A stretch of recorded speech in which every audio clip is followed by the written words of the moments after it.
I assume the audio is good.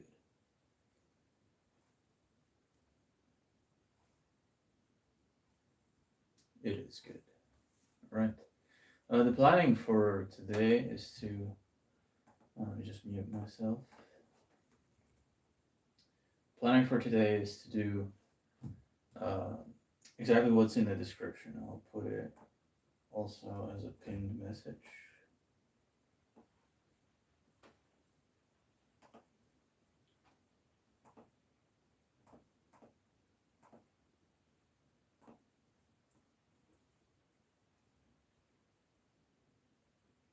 It's too long.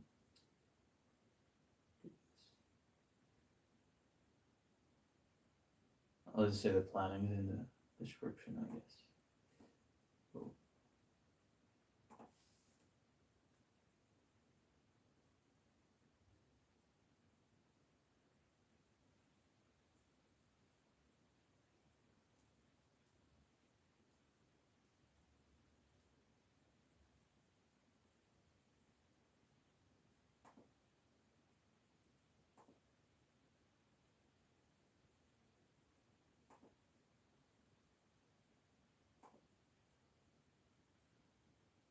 Okay, well, whatever.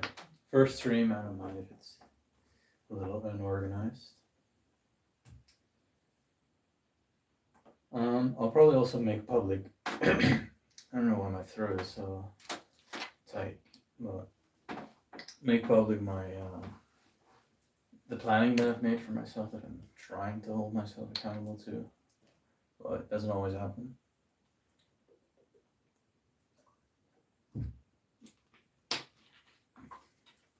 And we're going to start with, I'm going to use 4 trainers. This trainer is called Morgan Ye, his ZBLS timer. Let me just grab my charger, which fell on the ground.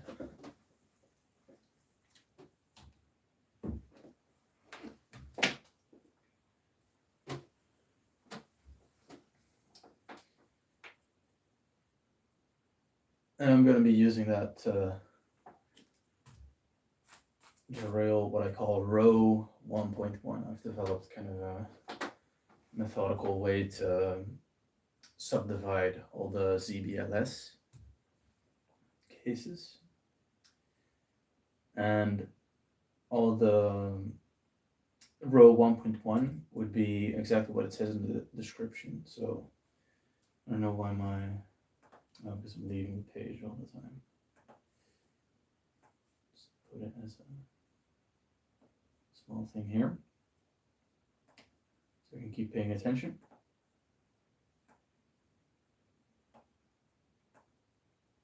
You find a good layout.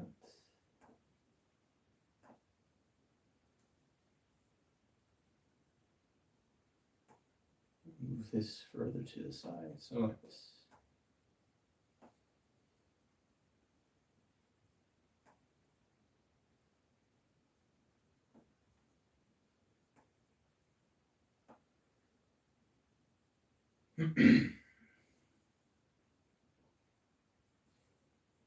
Okay, looks good. How are you doing, RD Cuber?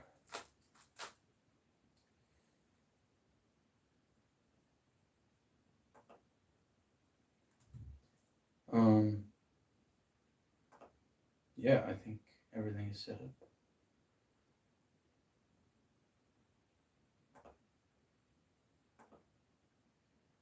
So let's get started. I'm going to be doing this training. If you just check the description, it doesn't even say it super clearly there.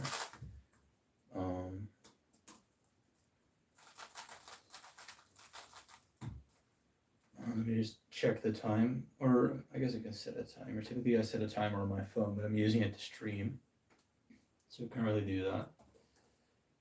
But I guess I can just set a Google timer, whatever this is.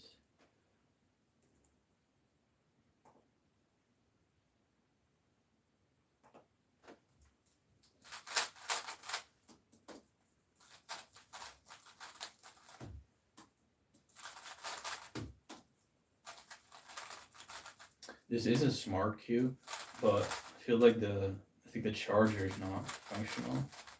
So that's quite a shame because drilling with a smart cube is very useful.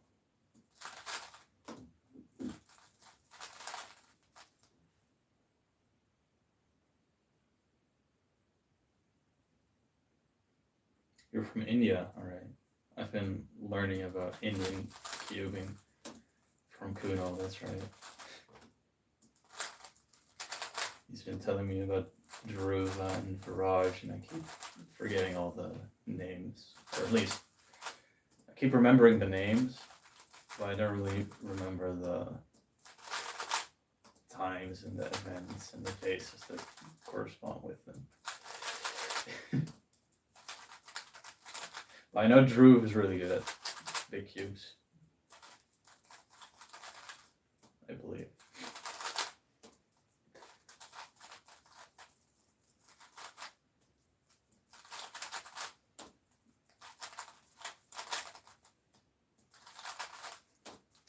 So yeah, this practice I'm doing right now is just to reinforce my recall. Because I was thinking of really drilling FL ZBLS, since I'm worse at that than FR, of course. So I learned it later, and it's lefty turning sometimes. But also with ZBLL training, or the two-sided recognition training for ZBLL, I'm trying not to do that, because by making the angles that I'm already better at first, I'll get really good at that angle, and it will become like a core part of my memory. I mean, like there are some cases that I legit just no. You know, some cases, I'm sure you guys know, you're probably at a lower level, also have cases like that where you just know a case, you just know how to recognize it, you know how to do it, it's just part of your memory.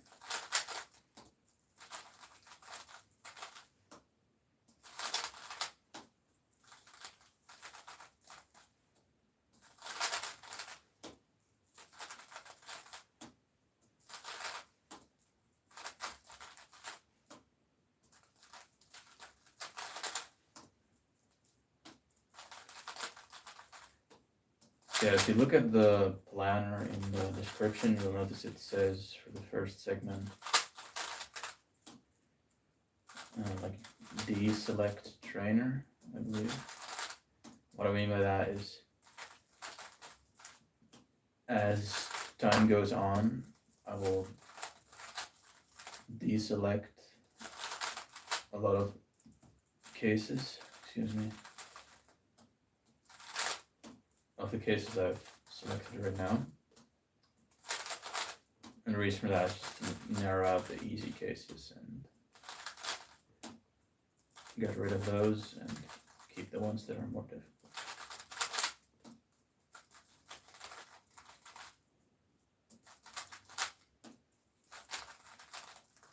So at the end of the 45 minutes, I'm just gonna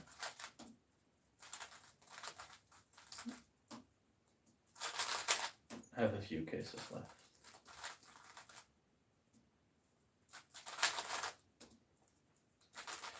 So I won't really be looking at chat, I think. The focus is mainly on the practice, right? This is just my normal practice.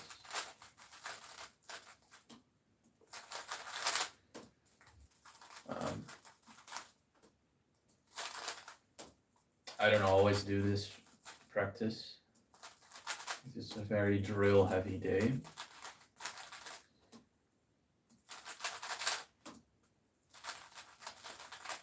I just thought this was the most interesting thing to show, and it is what I try for my days to typically look like.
more focused full one, and then I'll start deselecting some cases.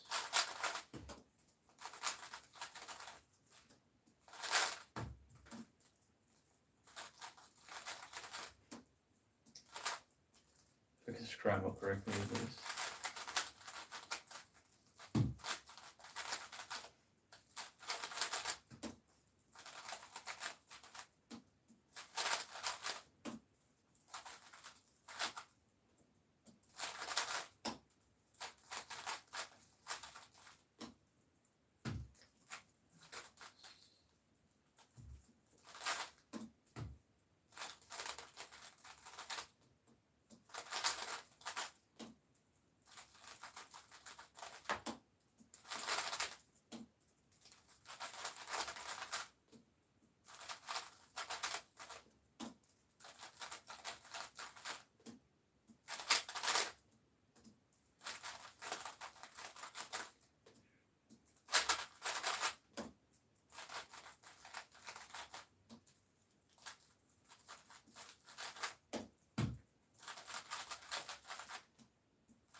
The nice thing about this also is I'm getting some like passive ZBLL recognition practice. It changes quite frequently.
Okay, we've ran through all the cases.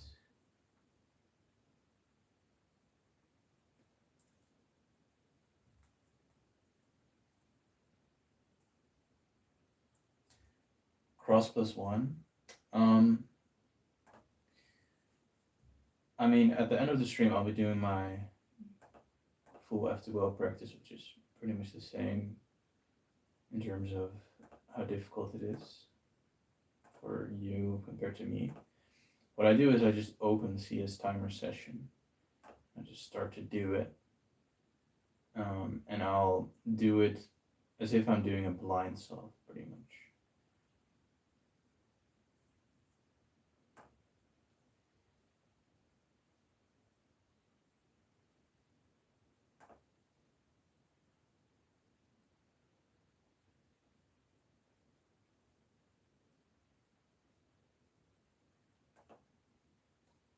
Let's look. I'll be getting rid of like 1/3 approximately. This one's easy. That one's easy. That's about it. 22 cases. Let's continue. Yeah, I think I'll share that soon. With the, you can look in the description. Pretty much, I didn't specifically mention the timers I use and stuff, but yeah, a few awesome ones to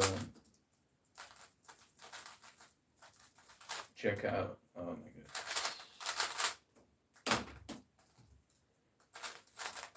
Is solved.no.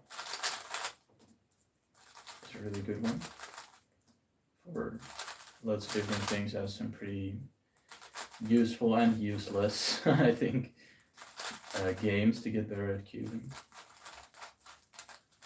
But it's pretty cool. So solved.no, that's what I'm going to be using today.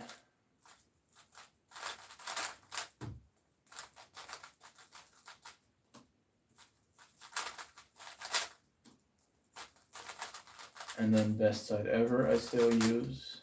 I saw Caden Lee's timer, that looked good, but I don't use it.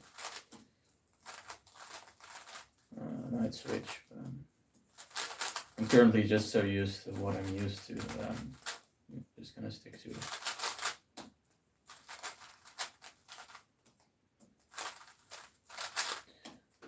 CS timer is really awesome if you have a smart cube.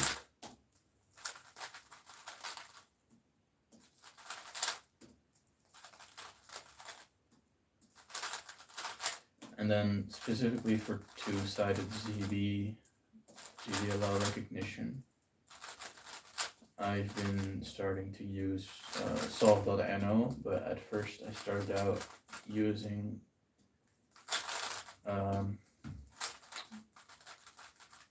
this timer from someone from the ZB Solvers Discord server. I don't know what his real name is, I just know his Discord name. I'm not too sure who it is, but I proposed this idea in the Discord server to for a type of trainer for two-sided ZBLL recognition, and he pretty much made it, but he didn't make it to the point where you can select every single case manually, which was kind of what is ideal. And I believe, yeah, I was discussing this with the maker of solved.no, and he's planning to just make it so that like the almost 2,000 individual angles for every ZBLL case would just be selectable on his website. So that's a pretty big task.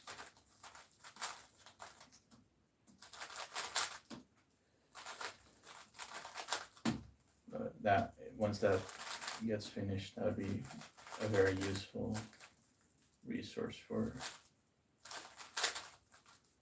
a lot of people.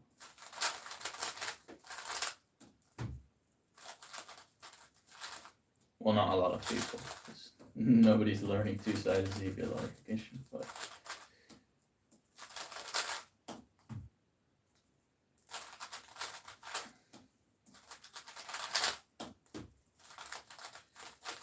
and then later on I'll also be doing AUF practice, because ever since I've started doing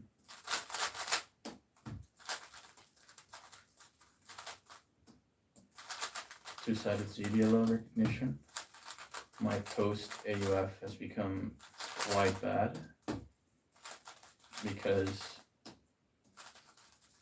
when you don't have to pre-AUF to your standard angle, it becomes harder and harder to actually predict the AUF, since I don't have my normal AUF prediction stickers in sight. Not always, at least. But I thought a good solution for this would be to just always track the UF, or the UF edge, so the one that's always in front of you, and then just from the recognition angle, that is. So UF edge from the recognition angle, and then just track where it goes, you know.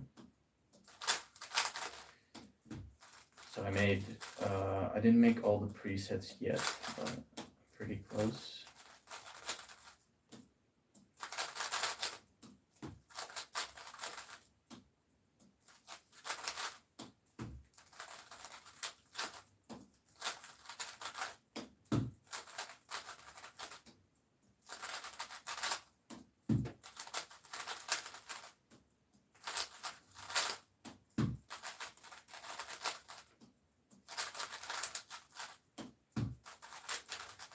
So I've now practiced the U2 post AUF, so the UF edge would then move to the UB. That one I practiced. And I started practicing the one that moves to UL.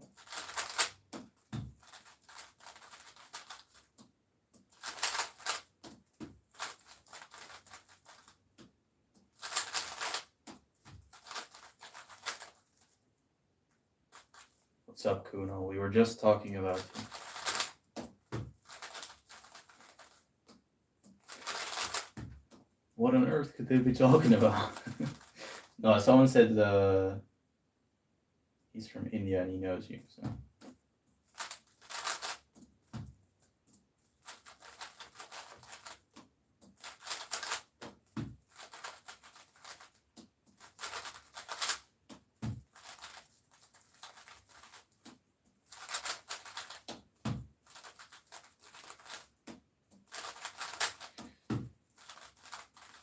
Yeah, just looking at Swangy's solves, his ZBLL recognition for ZBLLs, like the most difficult ZBLLs to recognize, is legit, like equally as good as someone who would say Shuangyi or say Yihan would learn ZBLS and he would magically get a PLL skip every single time. Yang's really good at predicting PLL, so maybe that's not a good comparison, but for an average Joe, I guess, like, let's say myself, let's say I didn't know any ZB and I learned ZBLS, but I was guaranteed an OLL skip, my recognition would legit be just as fast as Schwangyi's, but Schwangyi's would be for the whole OZBLL.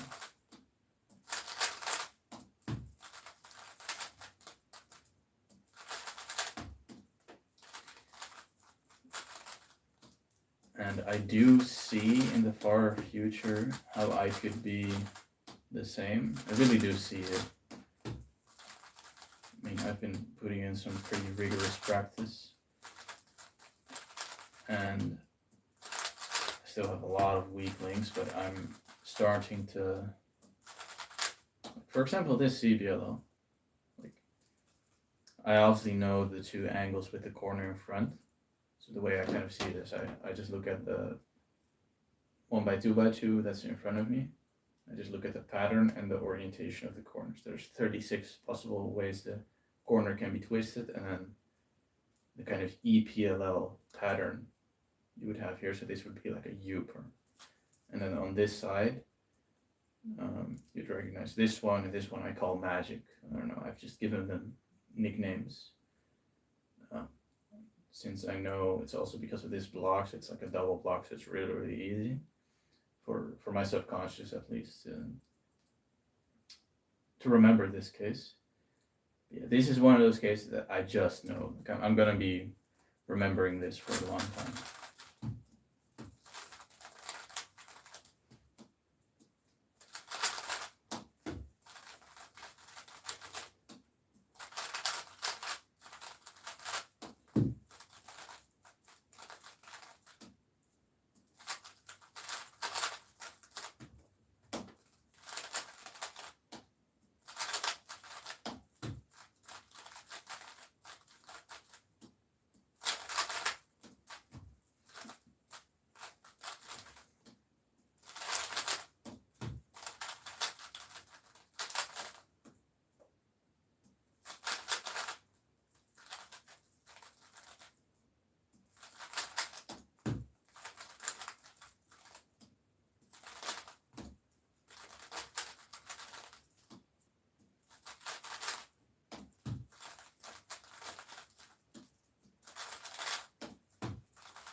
Really bad at following these strands.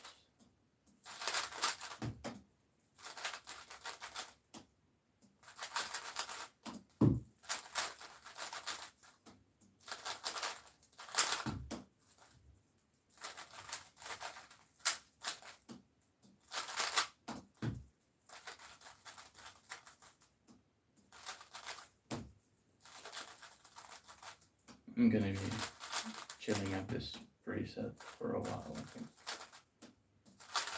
Just really grind out these cases.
So yeah, I only have a few more comps before Euros.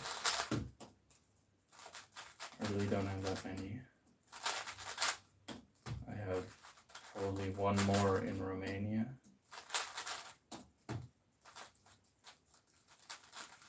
And then 2 more in the Netherlands.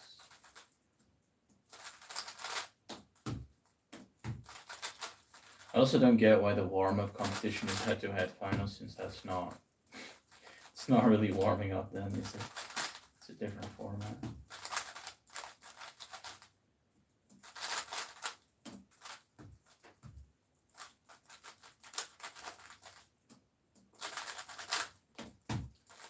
At Euros, I'll definitely be at the point where I will confidently be able to say that I know every single ZBLL and that I won't have any,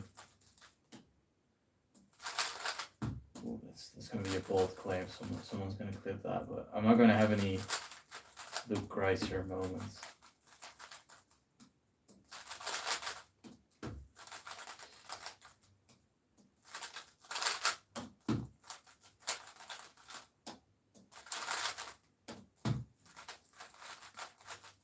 Not to that excellent, that I can say pretty confidently. Except for, if you notice, if you see the planning, it says Sune cases that I have difficulty with, that I do have difficulty with. If there's gonna be a case I'm gonna be messing up, it's gonna be those cases, because I learned the wrong corner recognition for it, I think. Or at least I switched now, and I'm not gonna change it ever again. I'll definitely teach it more cohesively or whatever to any of my students, but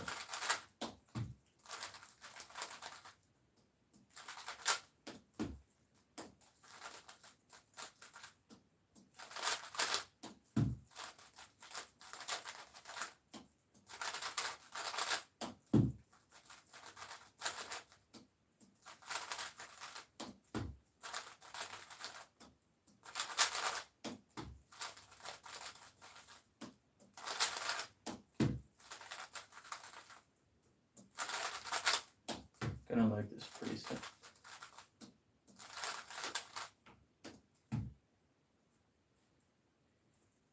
How do you do it, man? What does that mean? Full ZBL or ZB?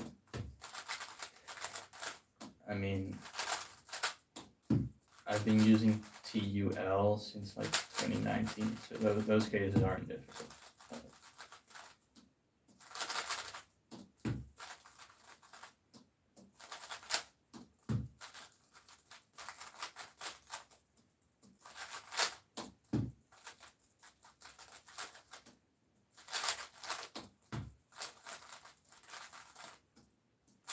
definitely like practicing ZBLL more, just because ZBLS, ZBLS is such a dilemma for me.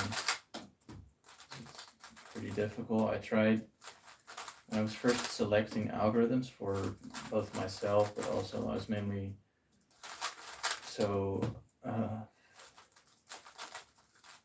was putting my foot, or how do you say it? I was putting my head down about finding the right algs. It's not really for myself, it's mostly for my students, so they would enjoy all the good algs. I'm definitely learning a lot about ZBLS. ZBLS is definitely the more interesting, flexible part of the ZB method. If you look at Swangy solves, the way he does ZBLS is super simple. He doesn't use any complicated algs. And for all of the ones that have a oriented core or oriented edge in the top layer, he will, like half of the time, probably a little bit less, but if the continuation to a VHLS, so just a setup to a free pair, then whatever ZBLS case that is, if that gives anything decent, he will do that. And I used to think that was pretty terrible because it's a lot of moves, but I do think you should see ZBLS as an F2L pair. You should be seeing it as an F2L pair. That's what your look ahead has been primed to look for at all times. You shouldn't be looking at it as an algorithm as much. Might not be clear what I mean by that, but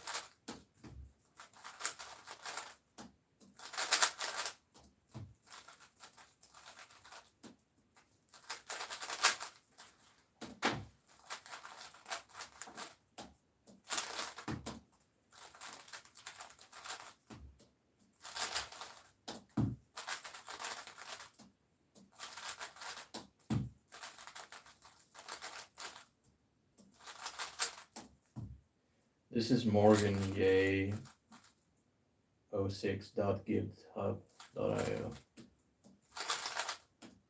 Morgan Ye's ZBLS or trainer. And you can make endless presets, so pre-selected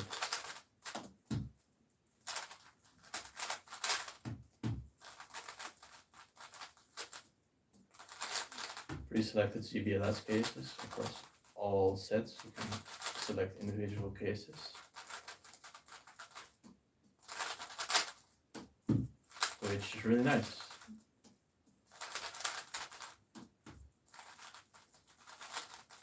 There are a few sites like this.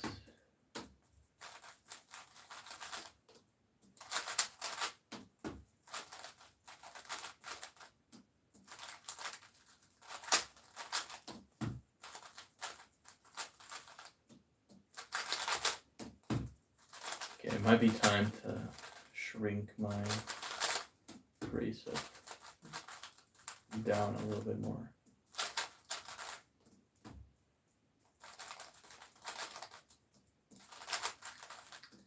I also have a Monkey League match this weekend against Do You Fun, so that's gonna be an easy one, am I right?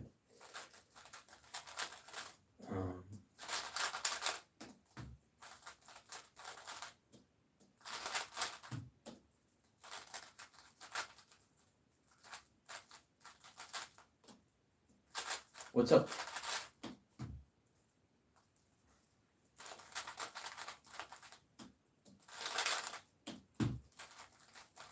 Yeah, I'm planning to make a lot of videos, but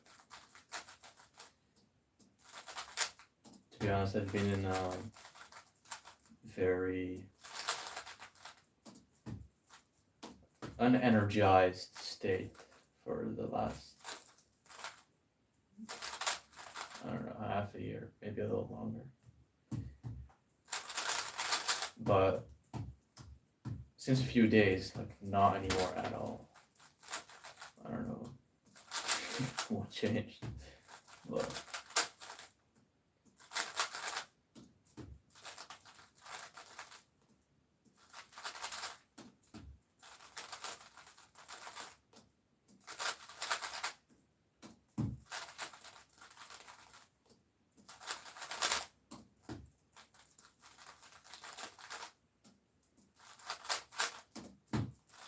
Maybe it's the fact that it's spring.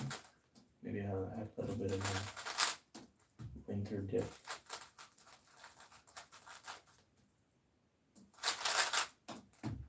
I am automatic.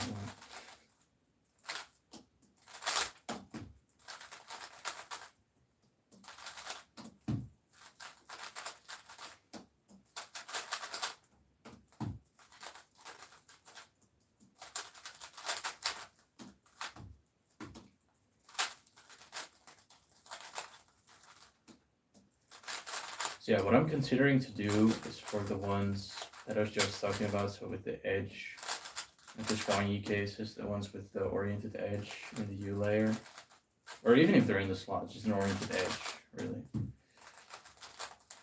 is I might just see what happens when I set up to, or I might do specific drilling where I just do a setup to a VH in that case, set up to a free pair, and then orient the edges from there.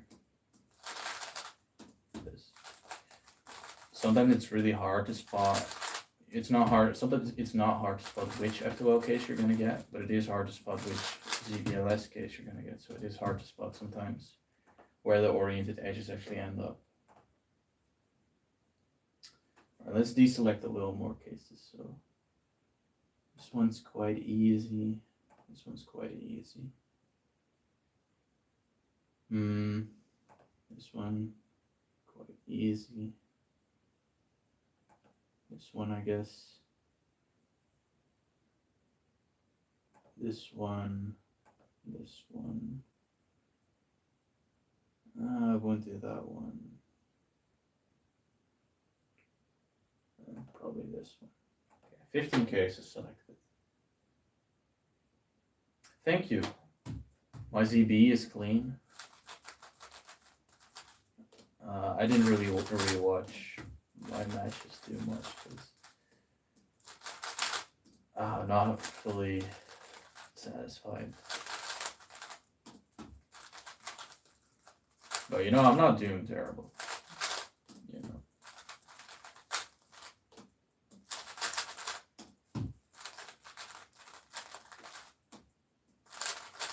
But thank you, that's a very nice compliment.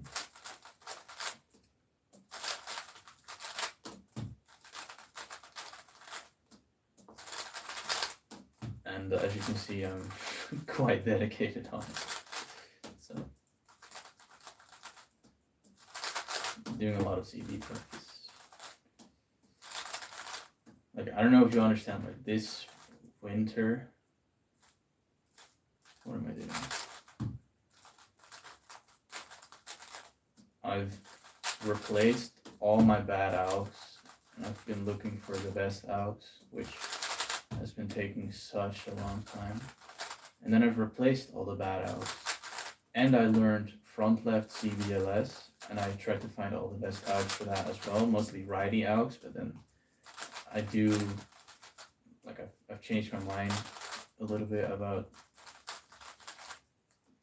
my philosophy for how to approach ZBLS, so remind me to talk about that, but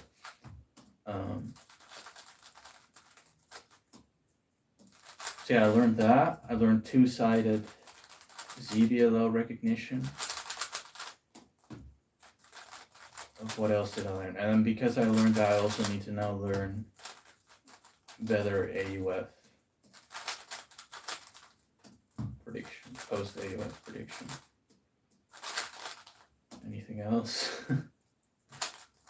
So yeah, I changed a lot, and it's all been changed now, pretty much.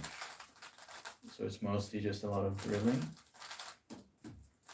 And then by the time Euros gets around, it will be decent, but it won't be perfected. That won't happen. You know, that might be something for Uppsala, Sweden in 2027.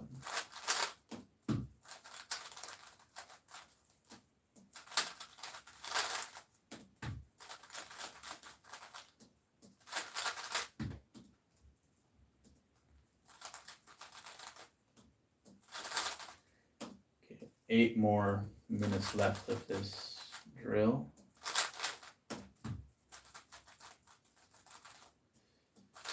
Oh yeah, and I have more plans as well.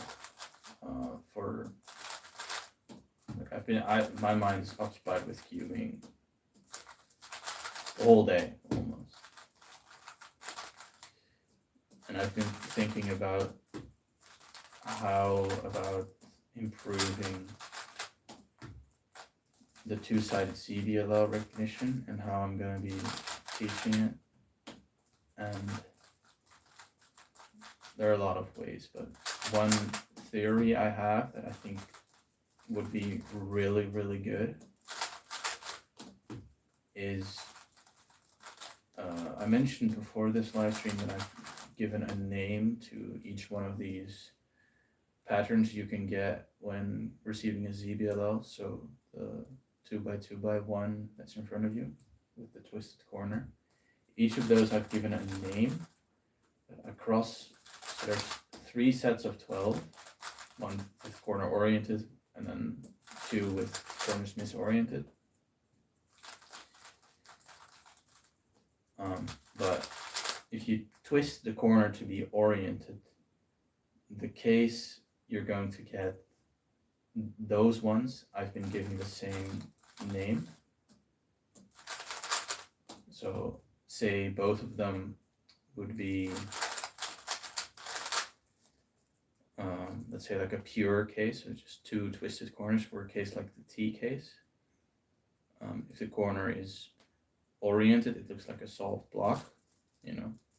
And then if the corner is twisted, and then you mentally twist it, I don't do this, but just to check, you could like twist the corner and then see, okay, this is also a twisted block. So these 2 cases have a different orientation of the corner, but I've given them the same name. This is also a different orientation of the corner. This one's oriented clockwise to be solved, and this one counterclockwise to be solved. So these are 3 individual orientations of the corner, but I've given them the same name. And the reason for that is that I think combined with the CP recognition, I could like see, that's enough to narrow down which PLL it is, so to speak, you know.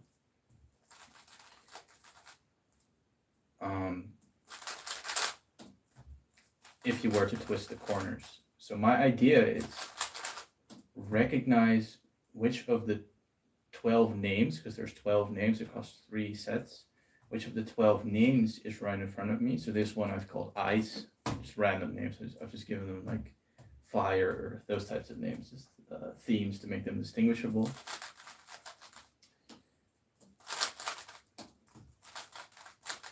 And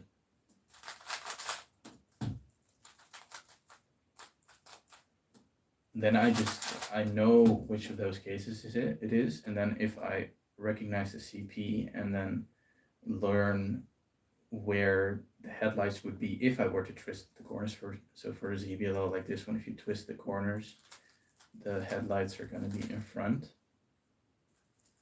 And for anyone that's familiar with two-sided PLL recognition, which some of you are, you would know that looking at the CP and the 2x2x1 pattern in front of you is enough to deduce the PLL. So an easy example would be like a glue perm. So you look at the block, and then there's block, and there's opposite, and then the corners are solved. And you know that's enough. And that's enough for every PLL. Obviously gets a little complicated with the adjacent swap cases, since then you also need to know where exactly the headlights are.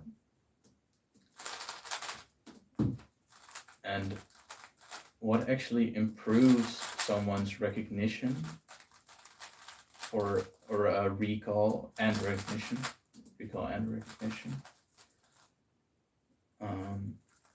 is like the principle of association. So if I can associate a case with other cases, so like this case looks like that one, but it isn't that one because this sticker is different. Those kinds of rationalizations you can, or those kinds of explanations you can think of when trying to find out which case you have. are what causes the speed for your recognition. So say I'm looking ahead into ZBLS, and I know some statistic. For example, the edge is going to be oriented. I've looked ahead and I found out that the edge is going to be oriented for my ZBLS case. Then I've deduced the number of possible ZBLS cases it can be down to all the cases that have an oriented edge. I don't know exactly what that, I probably do actually. It's, well, I don't, but it's, well, it's half of them probably, something like that.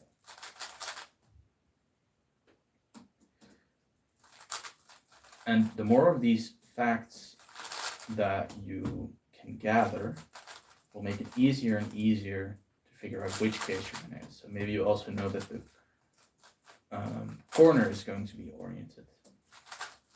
Then you know you have one of these 32 cases that I'm practicing right now, actually, because both the edge and the corner are oriented. So white is facing up, and the corner is, and the edge is oriented. So say I was doing a solve, and I know those two facts, then I know I'm getting some of these cases.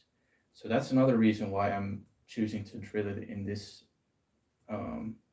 selection of cases, which is because not only am I drilling these cases, I'm also associating these cases subconsciously.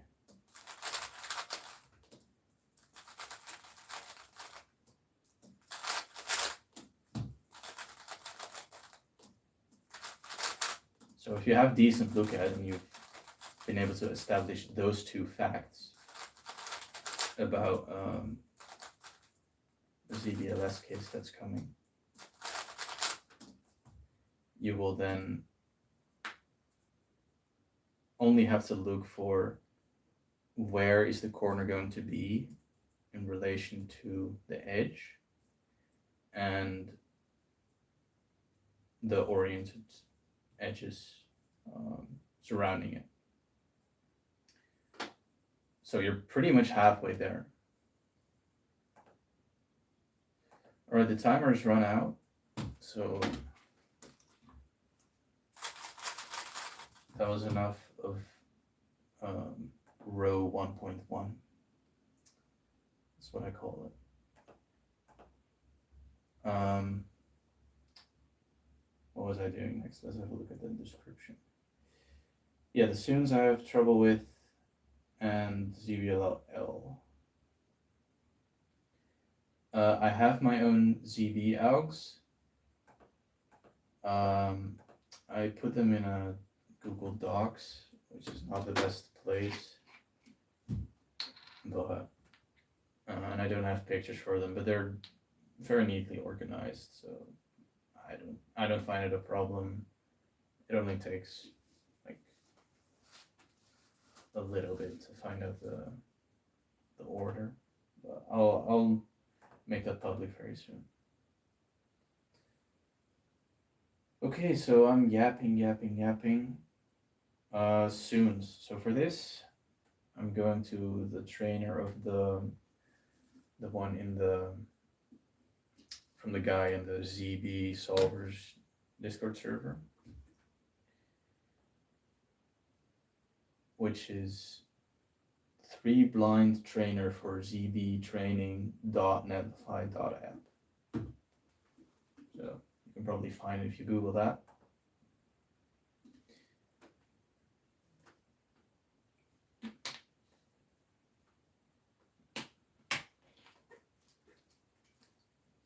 And there's a virtual cube. You should be able to connect to your smart cube these days as well.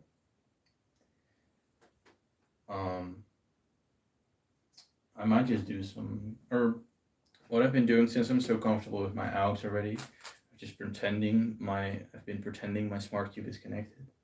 But it isn't. So I'm doing the case that I see on the screen, but it's not actually, you know, doing anything, but it's enough for me. So I'm going here. This is all the pre-AUFs and then the corresponding cases. So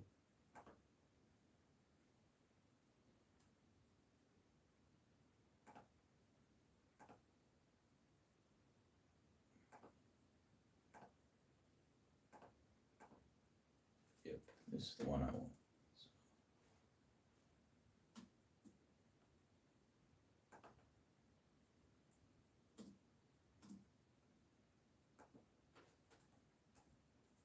I have to press enter.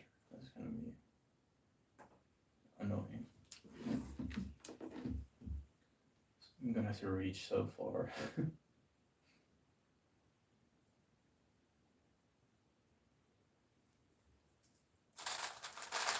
So yeah, I'm just gonna briefly, hold on.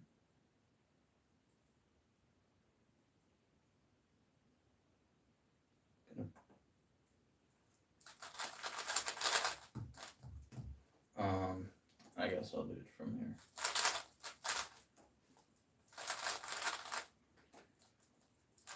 What I've changed for these ZBLLs that I'm practicing right now is the CP recognition I do for it. So if there's going to be a mistake that I make for these, which is probably not going to happen when just drilling this, because I mean you guys wouldn't even be able to see it.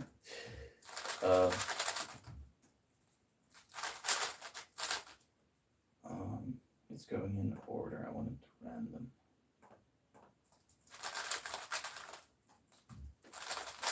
No, okay, this is, I'm feeling very confident, you know.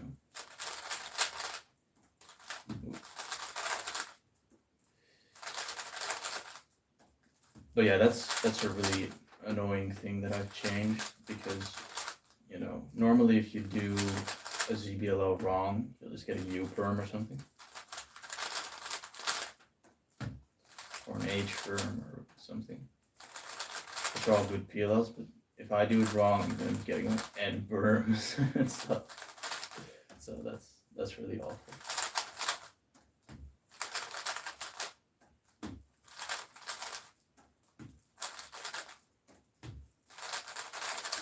No, okay, I'm feeling really confident. I haven't done this in a little bit, so I'm really happy I made the jump. Yeah, it's really annoying. It's definitely one of my better angles now. So. Yeah, I think this is good enough. I don't think I really need to practice this too much more. Oh, I need to start the timer again.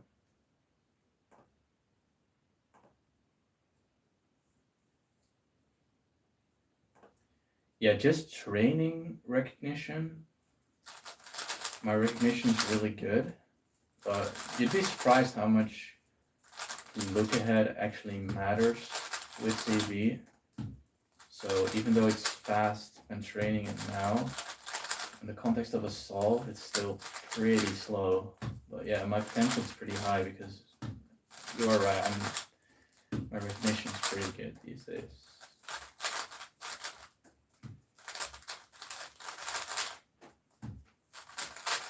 I don't make mistakes too often.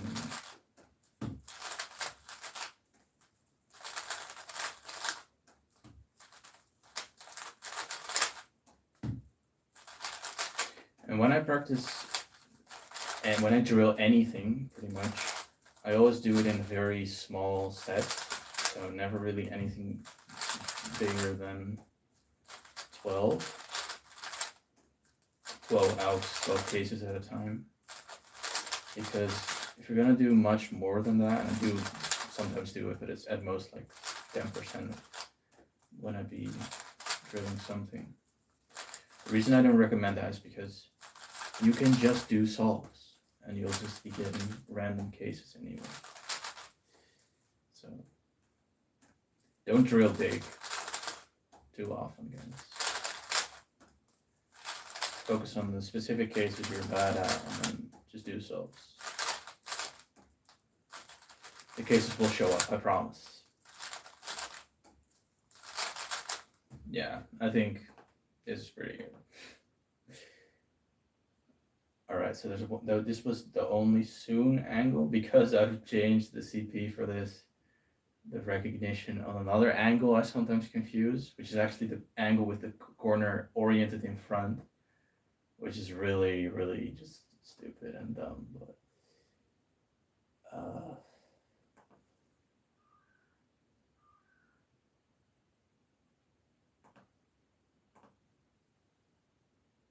that's not the one I want, this one.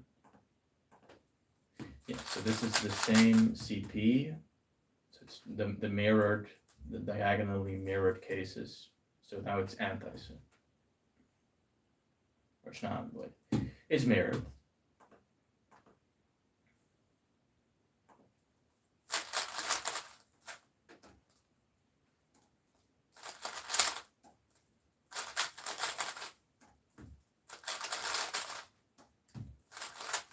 So some of these outs are just a mirror.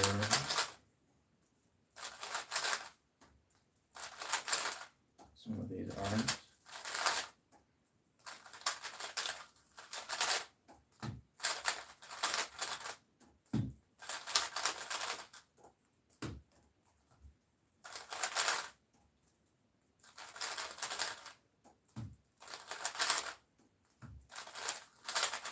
One of my students is really talented with ZB, and by the way, I'm not forcing anybody to learn ZB when I'm coaching. I'm at your service, so if you want to learn ZB, let's go for it. I really like teaching ZB. But CFOP is good too.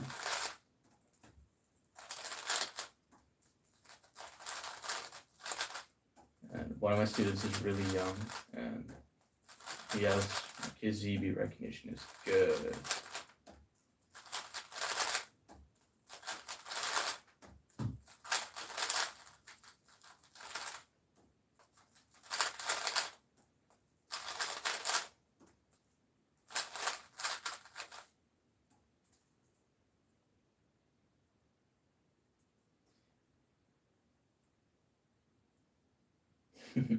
It's good while training with that, it's all fair enough.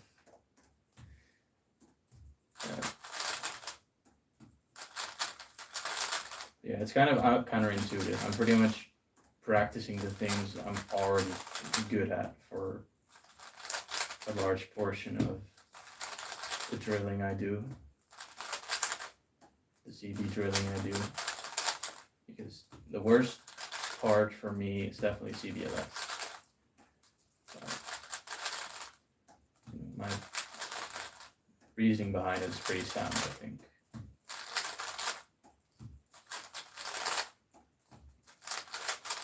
I just tried learning so much in a pretty short amount of time, relatively speaking. Like, it was still a long time, but I've just learned so much this winter.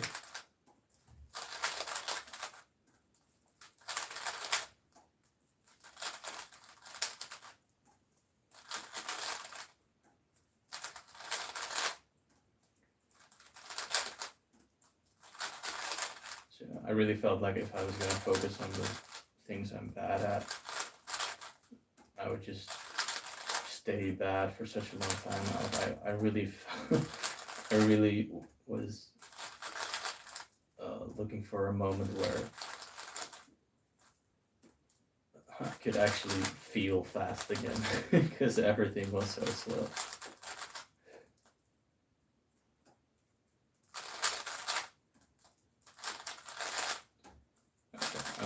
Pretty much done with this.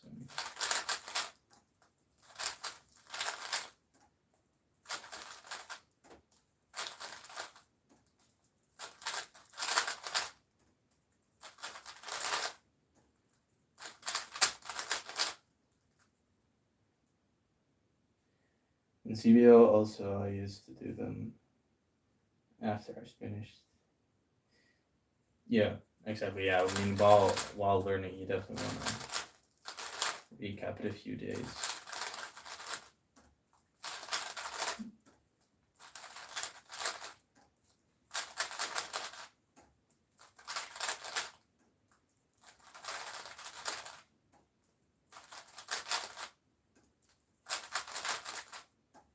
Yeah, I mean, I do ZB almost every time now. For Euros, I definitely, I probably want to be in the mindset of where my goal is to get to ZBLL. So, because I noticed that when I'm super focused on having to do the ZBLS, because I really want to do it because I'm bad at it, I know there's my time just go to shit because I'm so worried about getting a slot in the front, then actually recognizing it, doing the correct alg, not some alternative alg that I'm used to or something. But that's so much pressure I'm putting on myself. So I think for Euros, you're gonna see me do some bad ZBLS. Yeah, I'm confident to say that probably.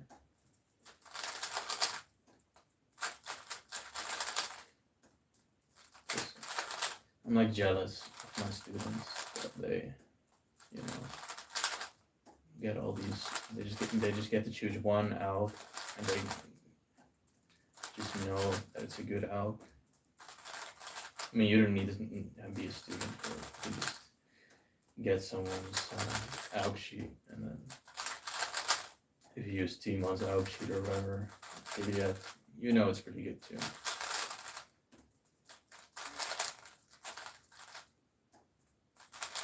But I've switched so many alg. I've probably switched like maybe close to 200 or like 200. Yeah, probably 200 of my ZBLs. So it's 2/5 pretty much. Or almost half. Like that's in my cubing. Okay, this is enough. It's enough. What else then? Oh yeah, solved.no.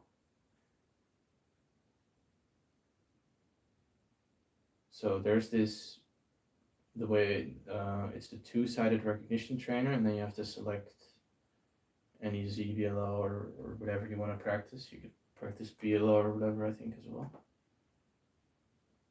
Yeah, you can practice pretty much. I'm not too sure how it works, but you can select a lot of these cases, and I'm going to be practicing this L angle. I'm going to be practicing the angle where the corner is facing to the side from here.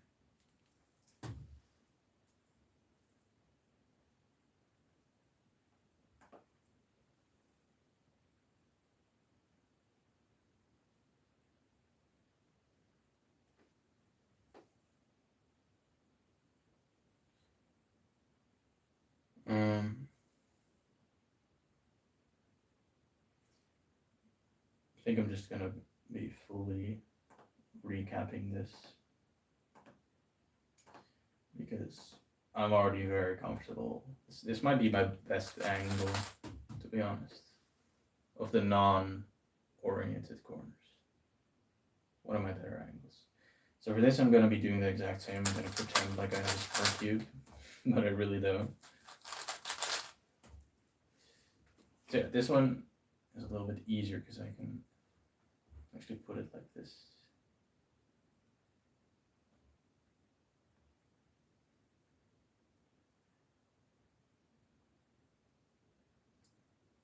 So yeah, the way this timer works is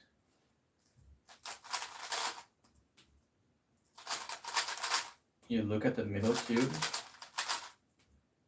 So you have to do it from the start. So let's say I stop here and I press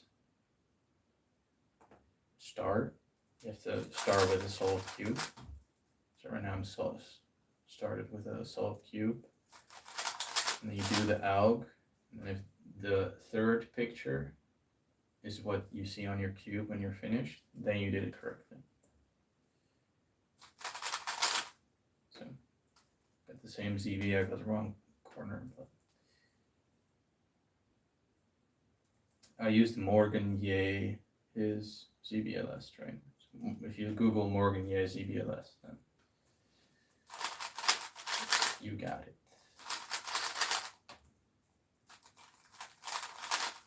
Okay, these two I know. I don't need to practice this.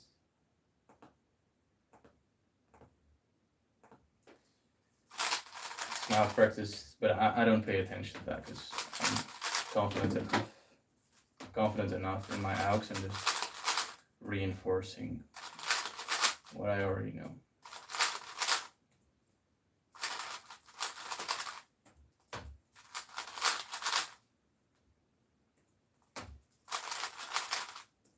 Yeah, these two I already know as well.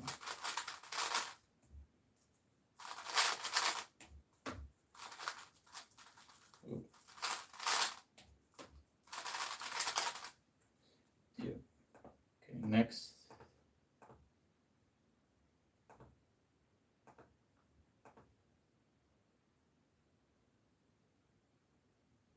Yeah, it's very clean, very simple. Just does exactly what you want it to do, pretty much. Except specific pre-AUS, but that, for ZBLS that's not too important anyway. So.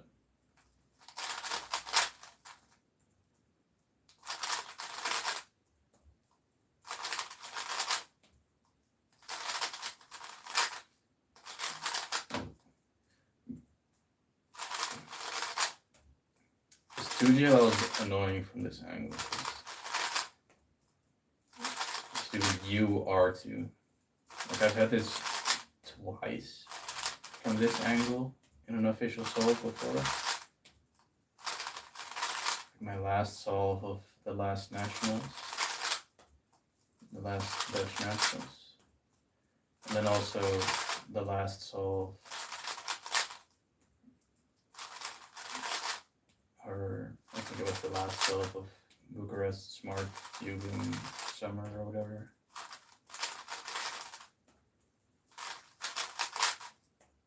So yeah, right now I'm just practicing two cases that really look alike. Except, so the BH case, so the 2x2x1 pattern in the front is the same. And then two of the CP stickers are the same. So it's match, match, edge, and so matching sticker with a matching sticker and then an adjacent sticker versus matching sticker with a matching sticker and an opposite sticker. So very similar cases.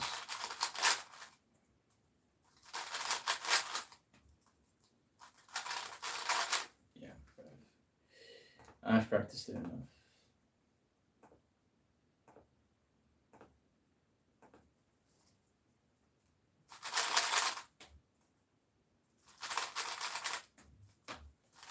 This one was a little weaker.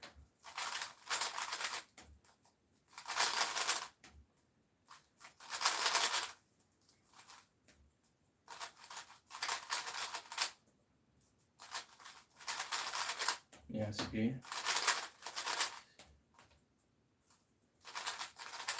I'm just gonna set it up. Look at it.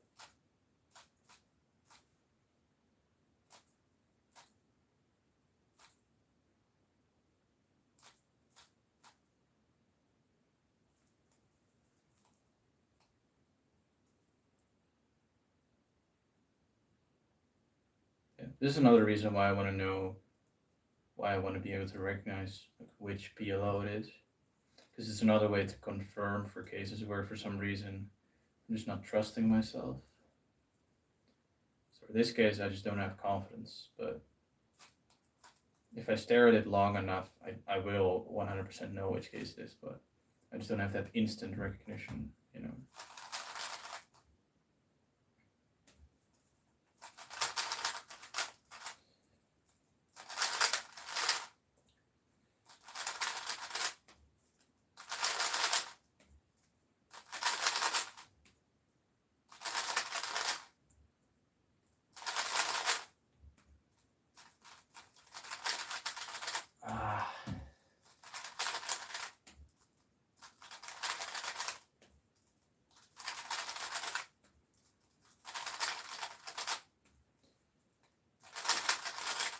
I think the case I might confuse it most with is its mirror, which is kind of fun.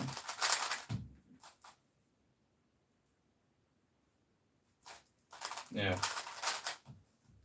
I don't know.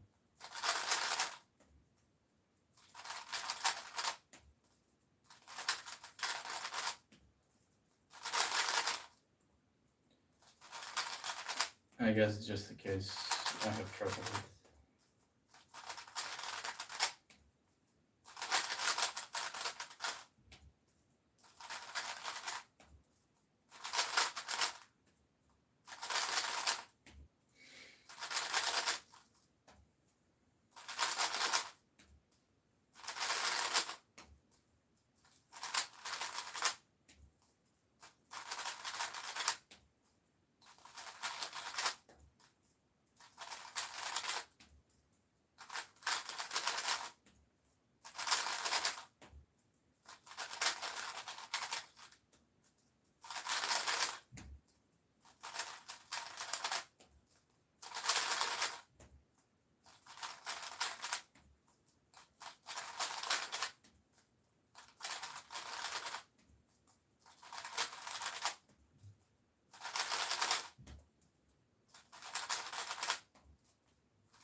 This is why a trainer, where you can actually select each individual case, each individual two-sided recognition case, each individual ZBLL angle rather, would be so useful, because you could just make some presets.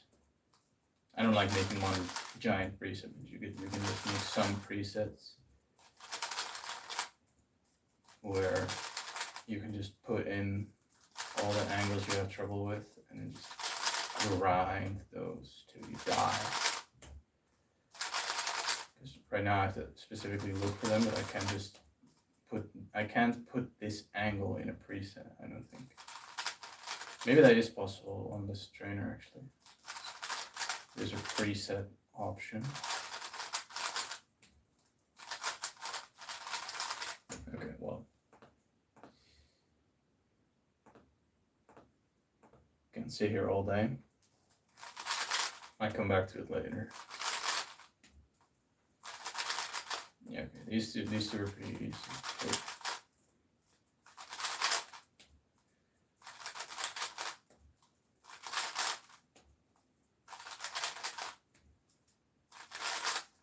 Yeah, so the non-2GLL one is a T firm, and then the other one is a U firm.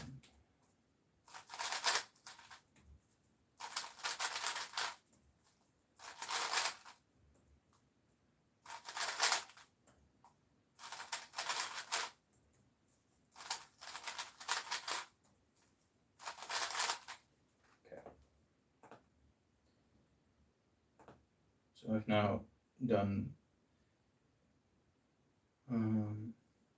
or this will be my sixth case of all 12 BH cases for this corner orientation.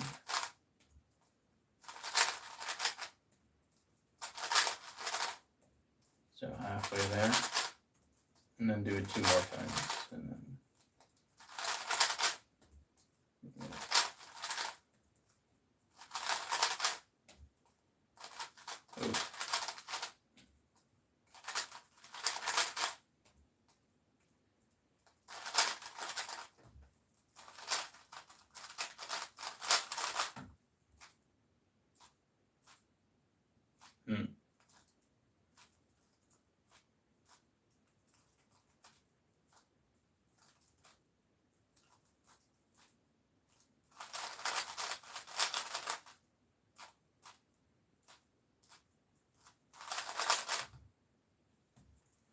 interesting.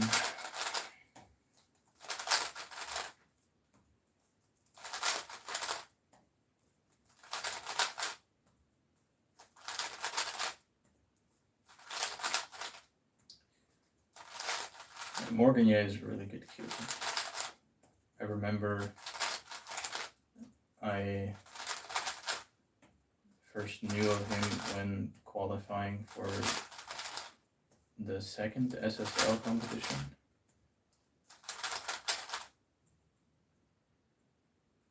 Right, goodbye for Raj. And thank you. And I didn't recognize the name, so I thought it would be easy, and then it just beat me. So it's like, what? Who is this guy? But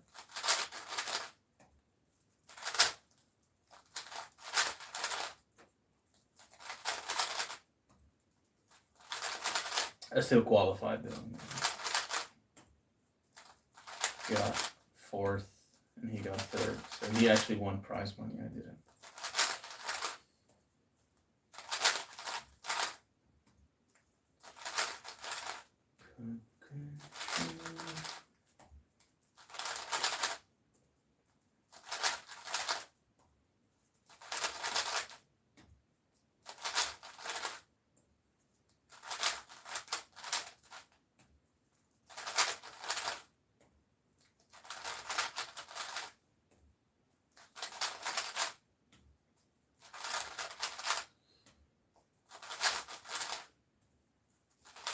So with this labeling system for the specific 2x2x1 pattern of the block that's in front of you in UF, the UF edge, the UR edge, the UFR corner.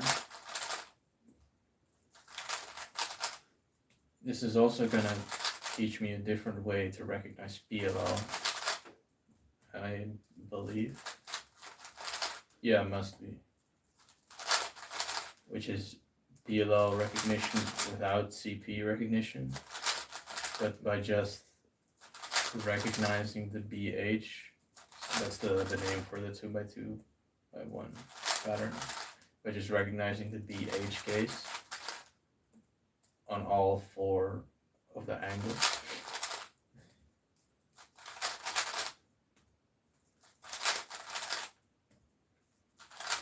So what I'm envisioning is, once I get really good at this, I'll just be able to see the PLL and the corresponding BH cases just kind of through the cube.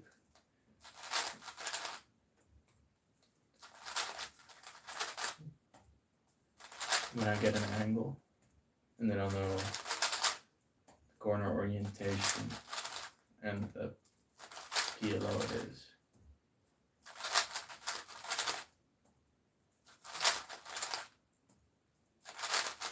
Okay, I've been doing this for way too long. OF, very little time left. I really need to go a little faster. This one's really easy. Yeah, these I'm not gonna. This is really easy. I don't need to practice these. This is the magic one that I talked about. This one is quite obvious because there's a bar.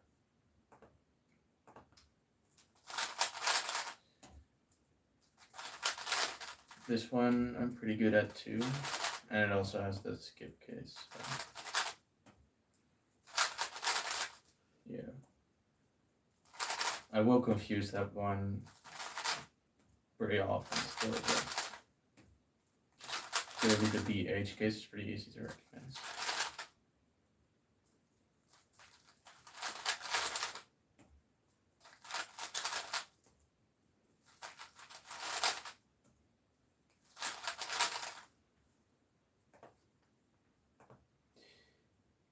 All right.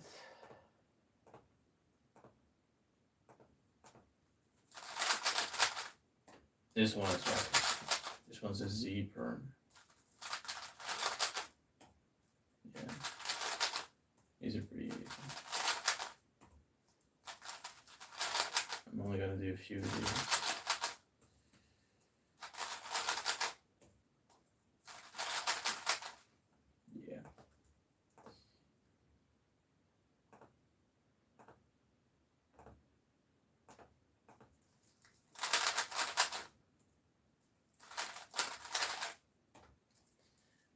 F perm and a U perm. No.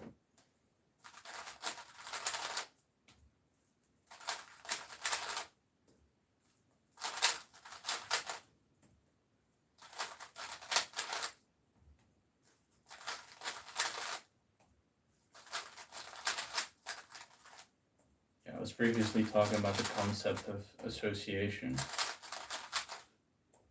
So, drilling by association.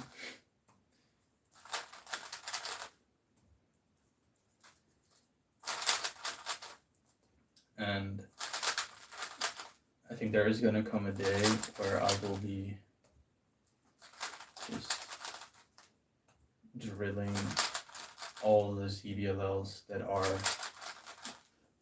for example, U-perm or something.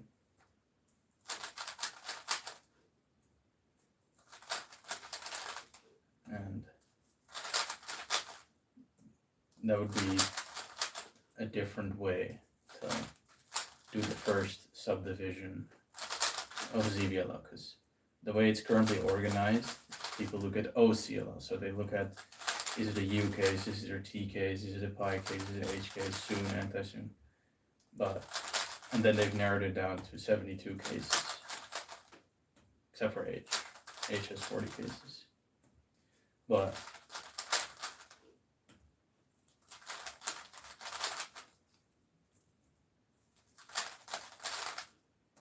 what if we were to group it by the PLL it is, you know? So that's the 493 cases divided by 21. So you can do the math. That's like 25.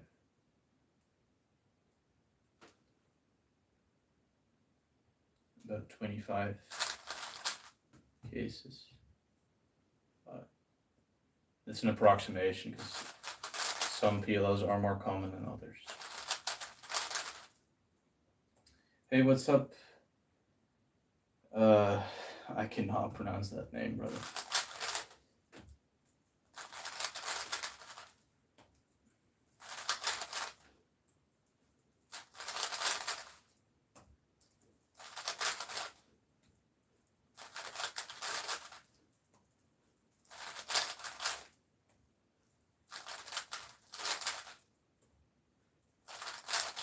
Yeah, this one's easy.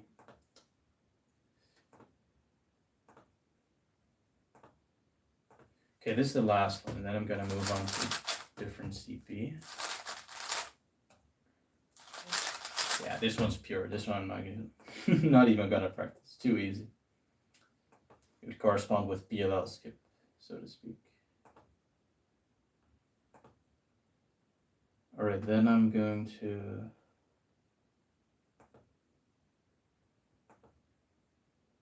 drill it slightly different than last time.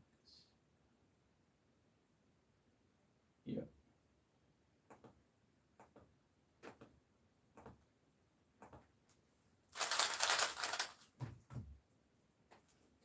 I know full ZB, and a lot more than that as well.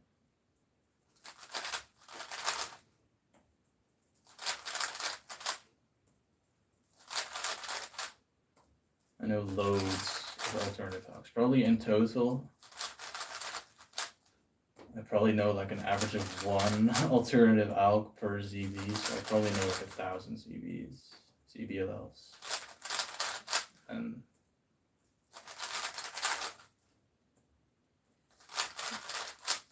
if we just count mirrors as the same cases of each other for ZBLS, I still probably know like, I don't know,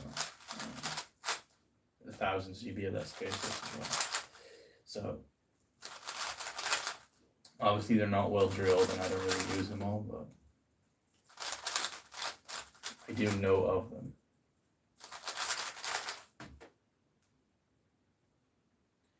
I know pretty much full ZBLS, but I obviously don't really use that anymore. I will sometimes if I spot it though. So.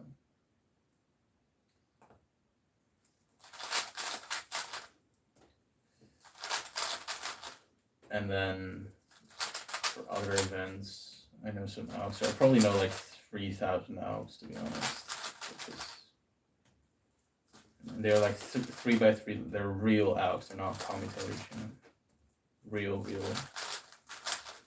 hardcore elves. Like the cases for the big cube, the last two edge cases.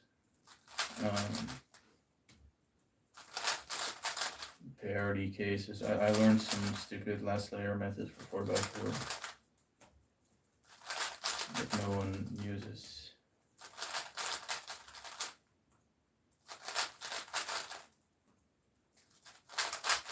Alright, this I know.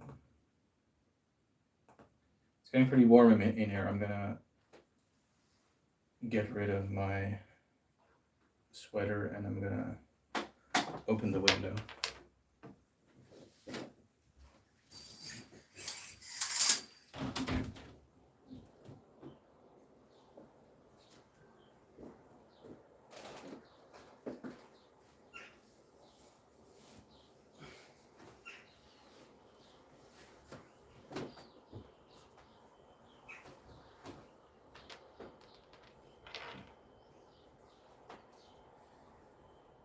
Een Belgische comp.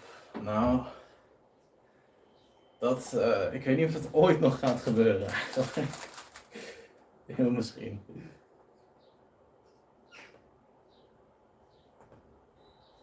Maar kom gewoon naar Nederland, joh.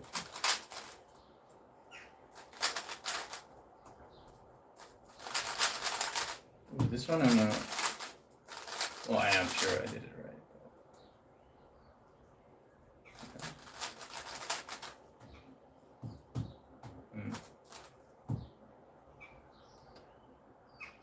Interesting. Gonna have some trouble with that.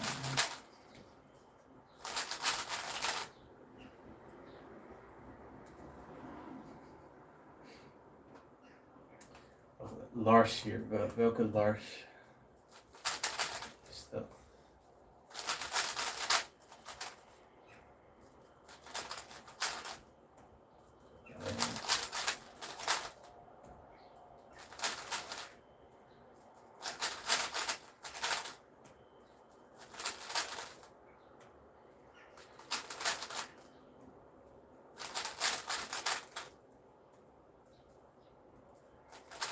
Lars van den Broek.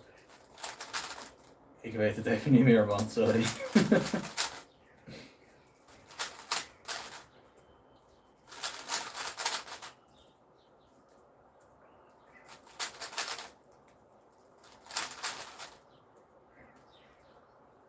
Cadence ZB trainer looks really good.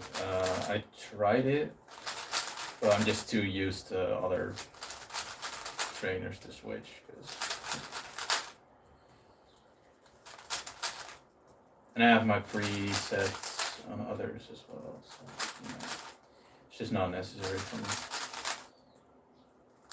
I do really like how he subdivided the cases a little bit, the same way I did, like with oriented edge in the top layer, corner in the slot, whatever, things like that. That's a good way to think about it, because that's actually a good way to subdivide it in the context of look ahead.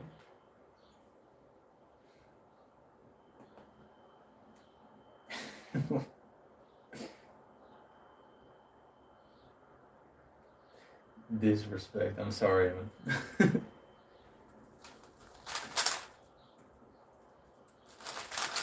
Bedoelde geen disrespect.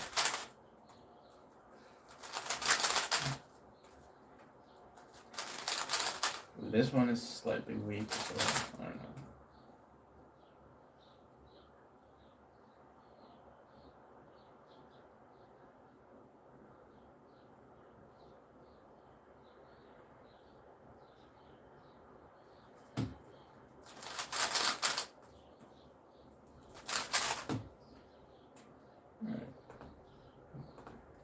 Next.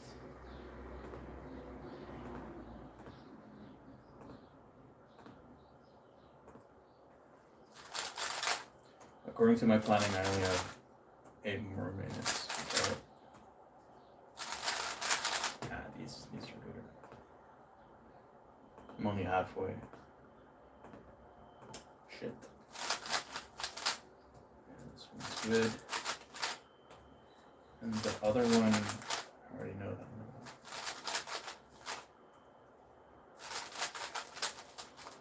just not getting it. That one I have some trouble with, but I do know by heart which BAKs and CP that is. So.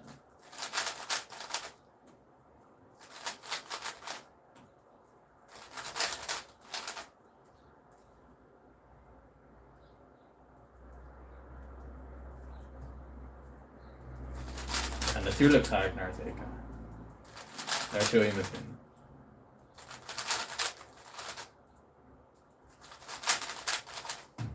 Good enough, good enough.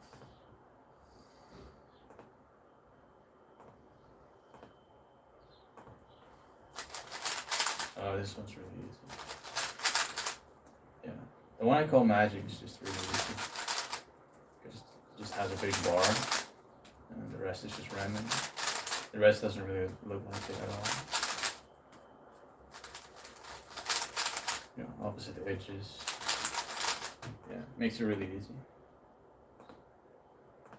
Kind of speed running these two sets because I'm pretty good at them.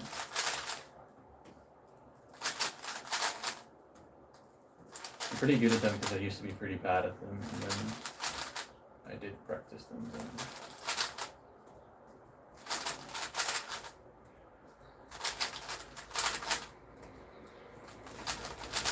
Same with the Sune case, I just practiced.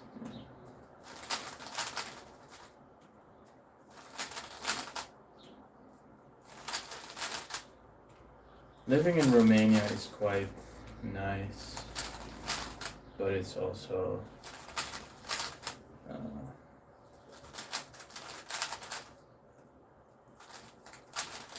you know, it's also not amazing. I enjoy myself here. I've learned the language to a decent extent now. So I could actually start making some friends.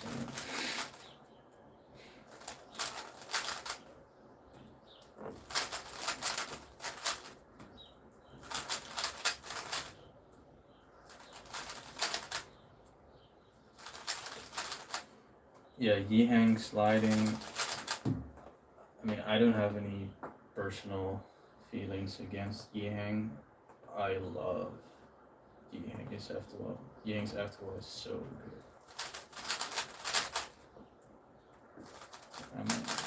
I'm a really, really big Yihang fan, to be honest. His F2Ls are so good. I prefer him over. I did that wrong. Pay attention. Yeah, in terms of solving, I'm a bigger fan of Yihang, but yeah. I don't know why he continues to slide, because I watched the +3 episode from a few hours ago, and Manu made a really good point where he said Yihang knows that there are loads of cameras on him, so he should know, like, he's most likely not going to get away with this. So I don't really know what's causing him to be sliding, but I think it's pretty unreasonable to have any like hatred or resentment against Yihang.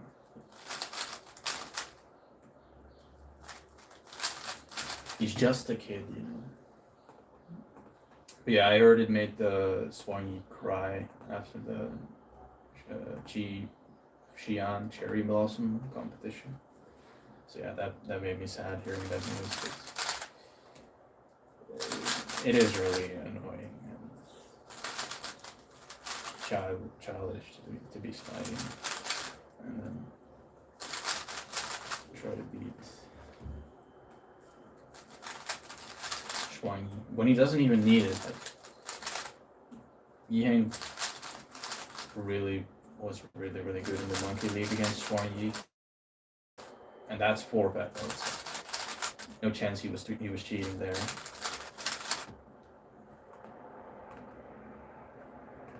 So he doesn't even need it, but he's still doing it. So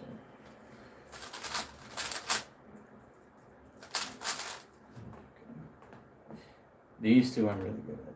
And this should be pure, which is also really yeah.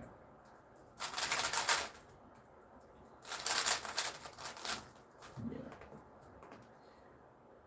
Right, last two subsets, so 24 more cases to review. Which are these two.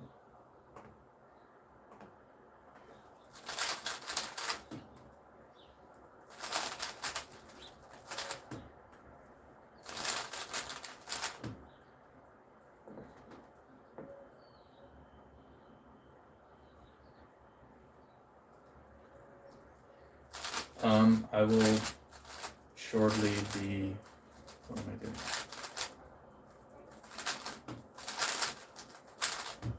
Hold on, what am I doing?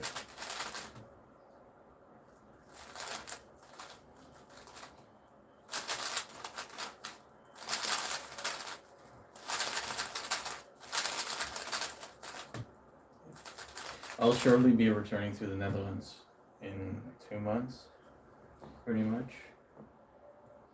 And I don't know my plans after that. I do want to return to Romania, probably. Maybe with a friend of mine, or maybe alone. But I'm gonna move to a different city if I do that. Because I love Ploiești, you know, but I'm probably going to either CBU or Brașov.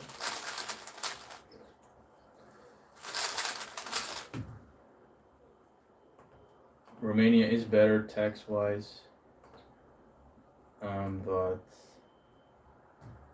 it's still not amazing. But it's definitely better than the Netherlands, and the cost of living in the Netherlands for someone who does coaching is awful, because the tax and the rules you have to follow as that.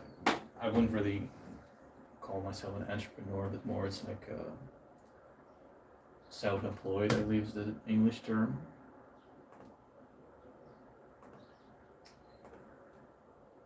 To do that in the Netherlands is just a disaster, because you'll just be screwed by the government.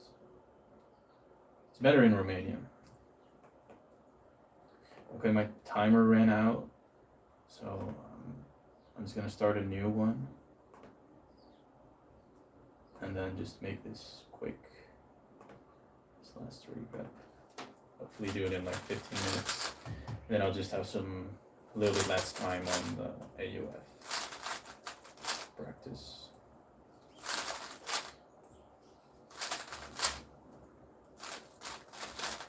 And things are just cheaper here. I mean, there's a really big housing crisis in the Netherlands that doesn't exist here. So.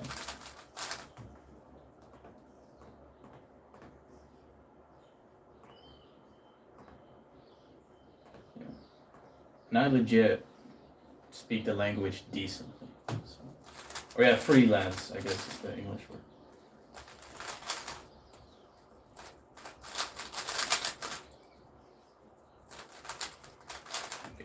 Easy.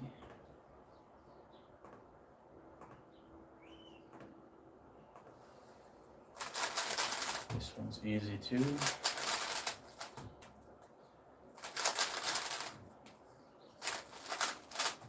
Yeah, pretty easy. Let's skip these.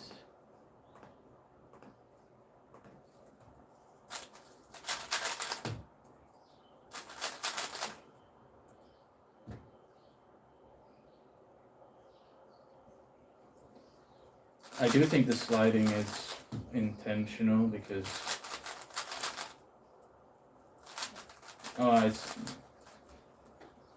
I'll say he is intentionally he's intentionally wanting to start the timer very, very fast, and then probably accidentally or intentionally starts the timer, you know? But you know, Yiheng's surroundings, his mom, his coaches and stuff, maybe they are encouraging him to be very risky on the timer start.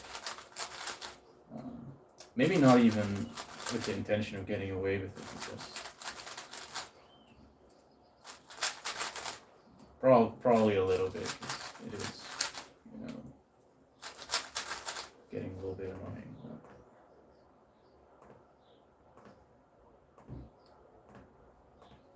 Yang's mom Rita does seem like a really nice lady. But I heard she had some problems as well. But I think people are a little bit too harsh on her. Yeah, all the Chinese moms, when I was in China for the SSL, they all acted nice, but then they were really passionate about their sons, you know, gaining the advantage, the competitive advantage when an incident occurred. You know, there was a lot of incidences where they were fighting each other.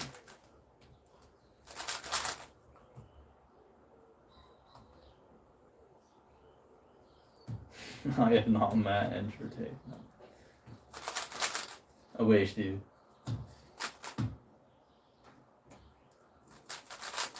No, the main reason I moved here was because I started learning the language a little bit, and because I was first thinking of moving to Poland because all the competition's there,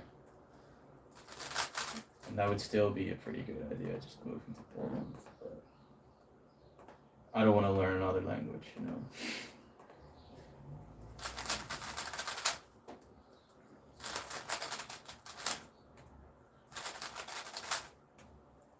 Okay, I'm surprised. I'm really good at these two sets.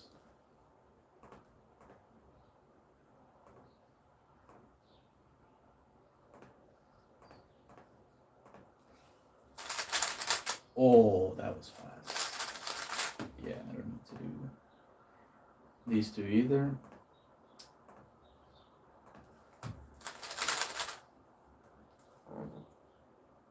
Oh, really? Bruno moved to Poland.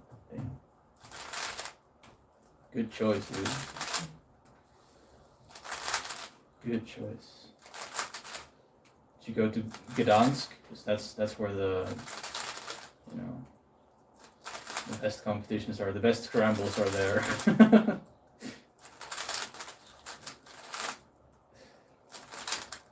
I'm not sure where the 2x2 world record single, the former world record single was set. I mean, a few of them were set in Poland, but I don't know if it's near Gdansk or anything. But the 3x3 world record was set in Gdansk. That's also in Jurde, in the, how do you say it? It's nearby where the Ziders live. And Olaf as well. They all live near Gdansk.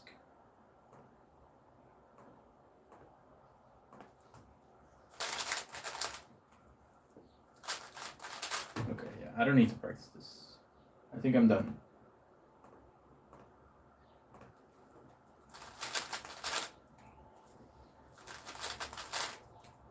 Yeah, and this one. Okay, pretty much I'm done. I think I will do like 5 minutes of drilling it all,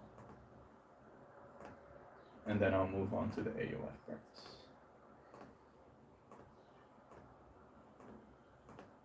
It's annoying I have to select all of these manually, so if Ulrich is watching, please add a button to, like, I already know you have one of the buttons, but it's for all 36 of them and not for 12 of them.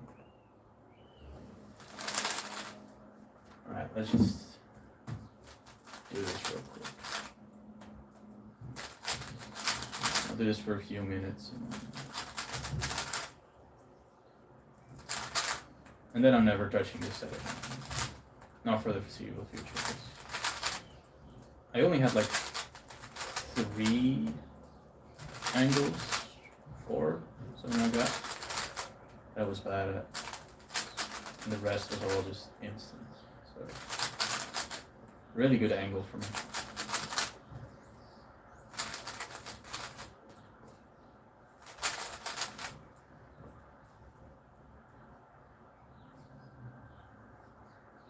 Wrocław. Wrocław. I don't know how to pronounce it. Where's that? I think that's. I don't know where that is. Is it somewhere south? In Poland. He had close to no comps. How does that?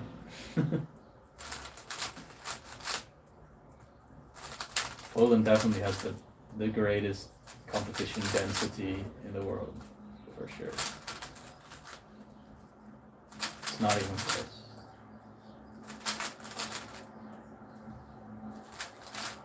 I'll do like 100 of these. Right now I'm at 30. 31. 32. Okay, my hands are getting cold. Closing the window.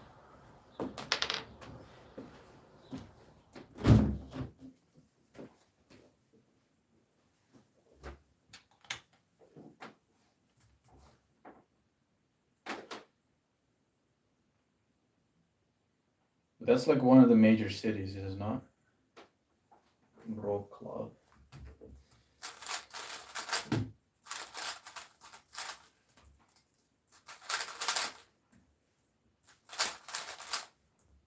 Kurwa mać. Ja pierdolę.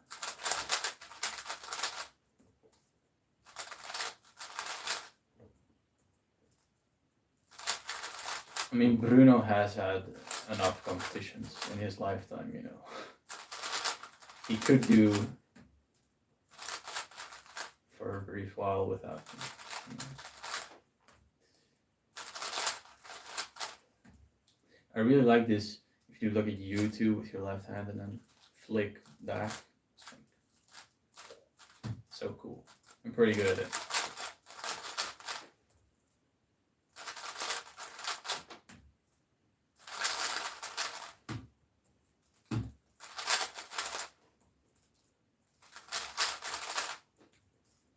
Yeah, now that I'm doing this, I'm definitely not gonna stream all the time because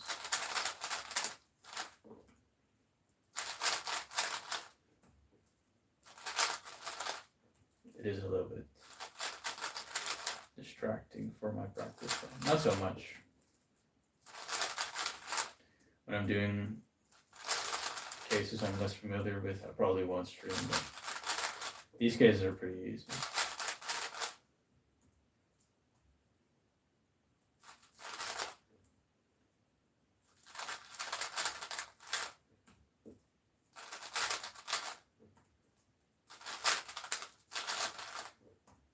Yeah, Poland is cool. I was there. I was at Ice Cubing Szczecinek. I've been to 2 Polish comps. The other one was Polish Nats 2024. And at Ice Cubing Szczecinek, that was in 2022, I believe. Szczecinek. And that was the comp where I first met Theodore, and he was very little back then. He averaged like 9 on 3x3 and like 1.6 on 2x2. But he was so little back then. When I got back to the Netherlands, I told everybody, like, bro, there's this kid in Poland. He's gonna do big stuff, and now he has.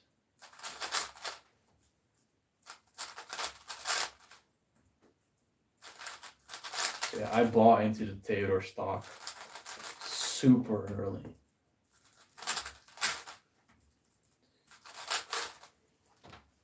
So annoying.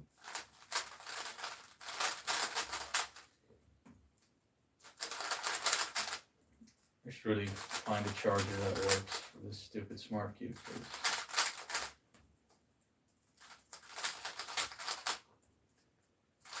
So annoying. Okay, 3 more cases.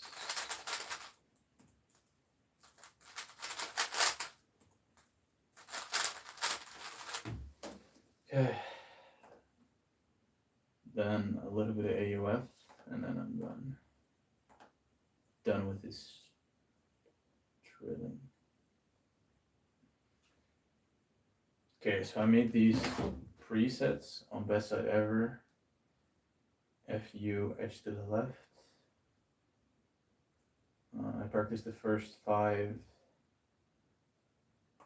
last time, first 5 presets, so I'm gonna do that again.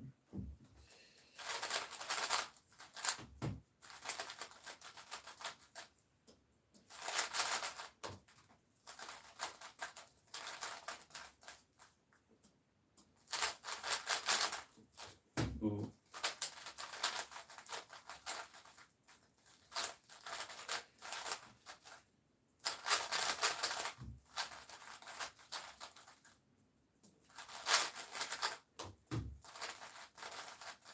Yeah, there's not really a problem with this recognition method.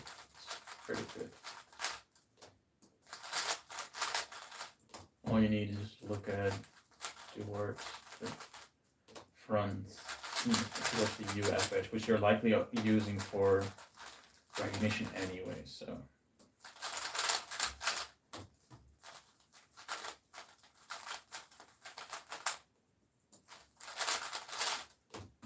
Another reason why I'm not just doing random ZBLL practices, because when I'm doing specific practice like this, the cases I guess pretty random anyway. So.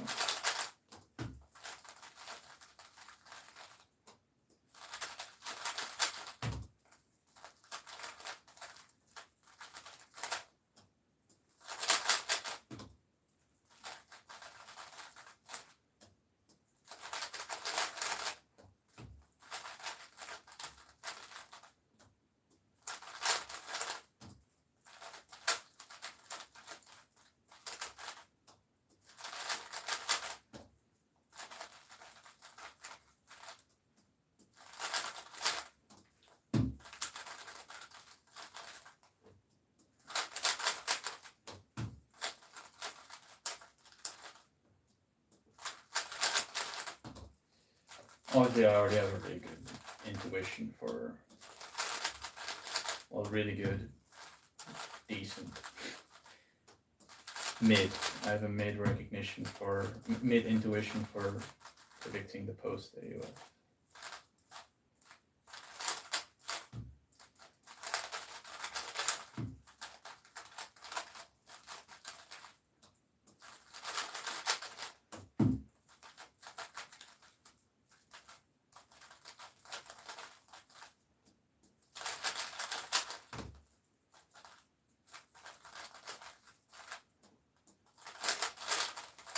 I do have a dream of uploading some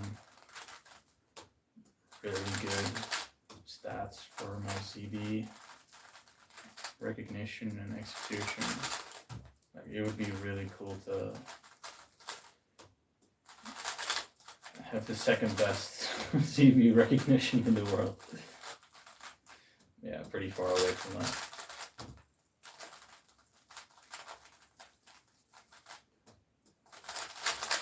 Swangy ZB recognition is so good. Another advantage of what I'm doing is once I will be able to recognize very comfortably from the BH case, so the 2x2x1 case. Look ahead into ZBLLs can become significantly easier because sometimes you just notice you have a block or something while you're doing your last pair.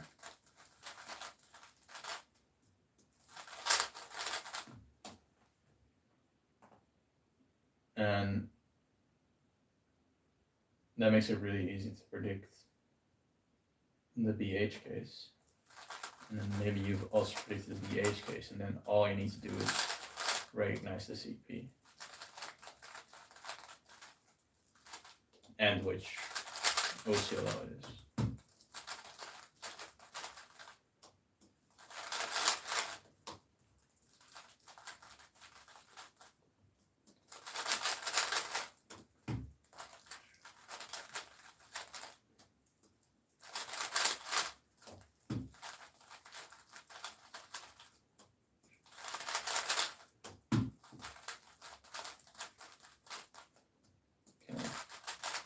27 more minutes, and then I'm gonna do my full F2L prediction practice,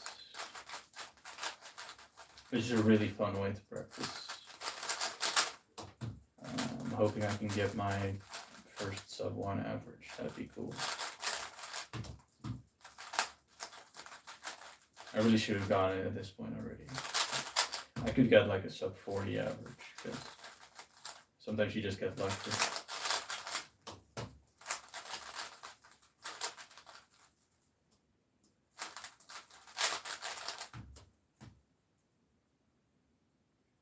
Alright, goodbye. Goodbye, Lars. I'll look up your name if I remember to do so. So sorry, dude.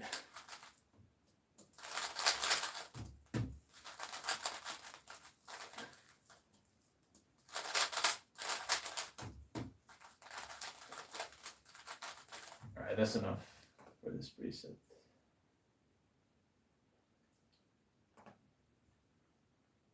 Next one.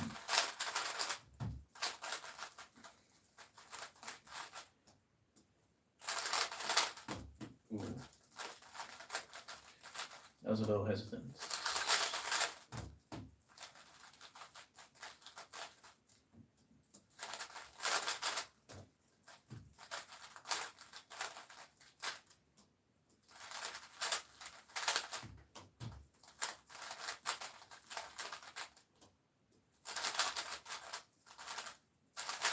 What?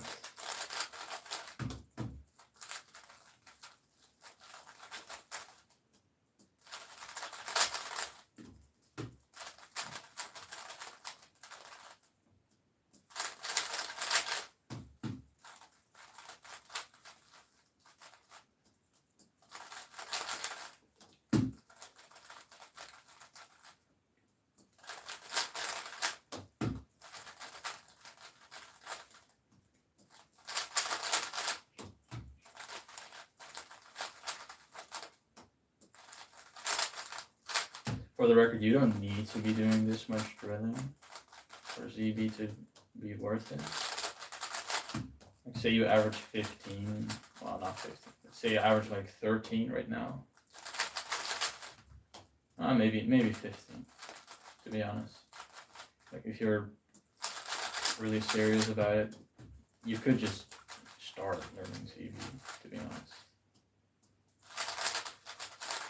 If you just make it a habit, if you like learning AUFs and like practicing AUFs, which I kind of do, I low-key do. Because the payoff is real.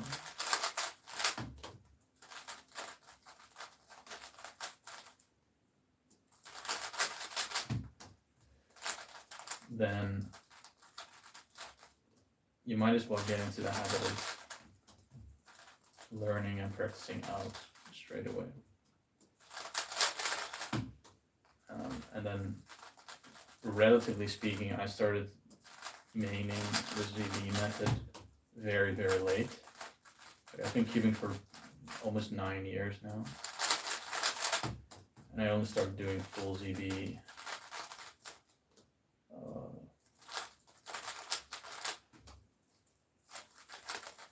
I don't remember when, but whenever I uploaded my 555 average. So that's, I don't even remember what that was, to be honest. What did I do there?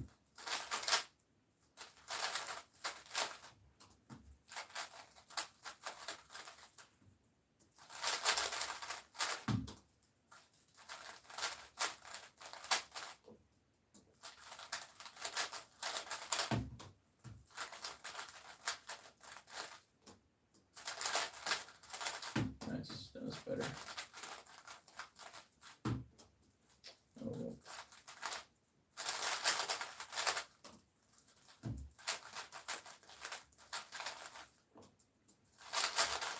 I started very, very late learning ZB, so granted I was familiar with it.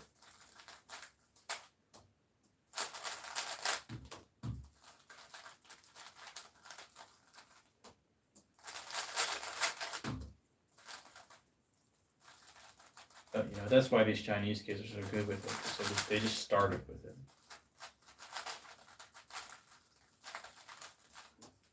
Like, I'm pretty sure Schwangy doesn't. Well, he probably knows it well. That might not be true.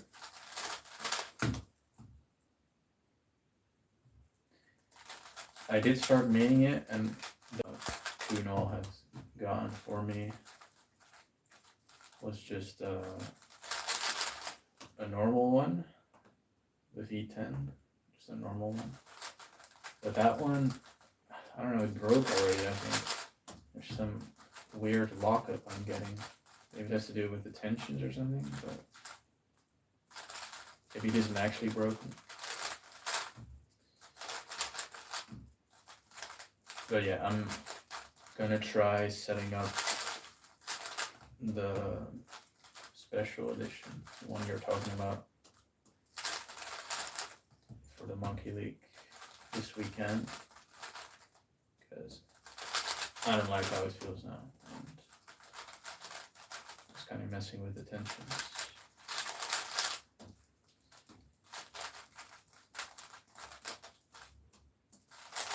It's kind of hard to find my preferred setup on it.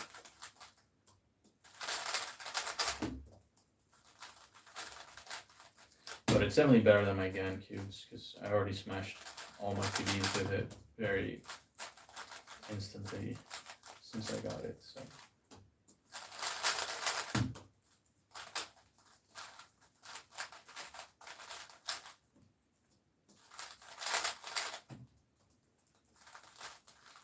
So I did start maining it. This is a GAN cube, and I'm just drilling, you know.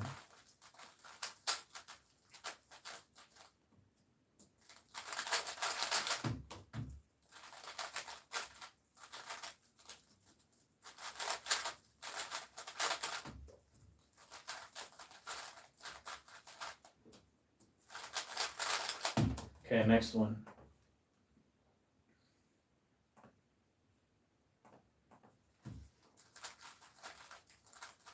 So in 20 more minutes,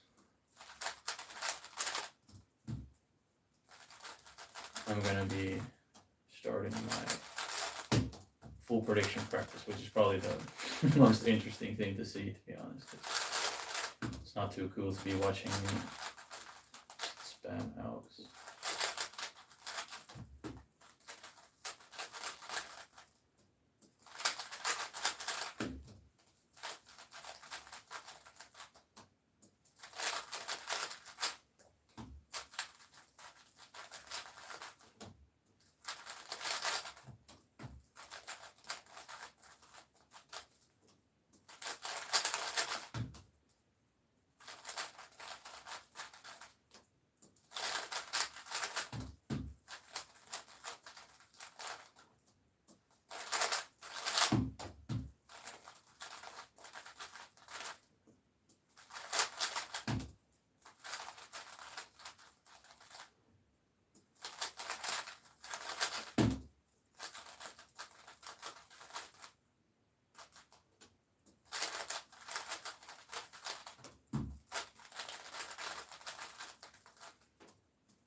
What I'm hoping to get rid of by the time Euros comes around is like my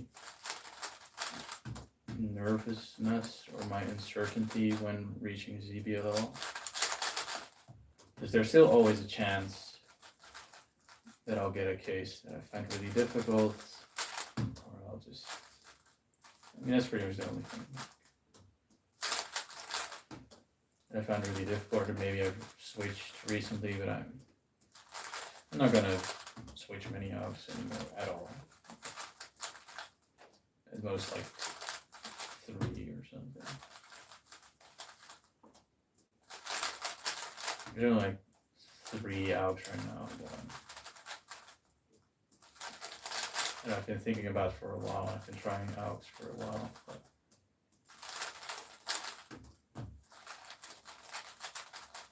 they're all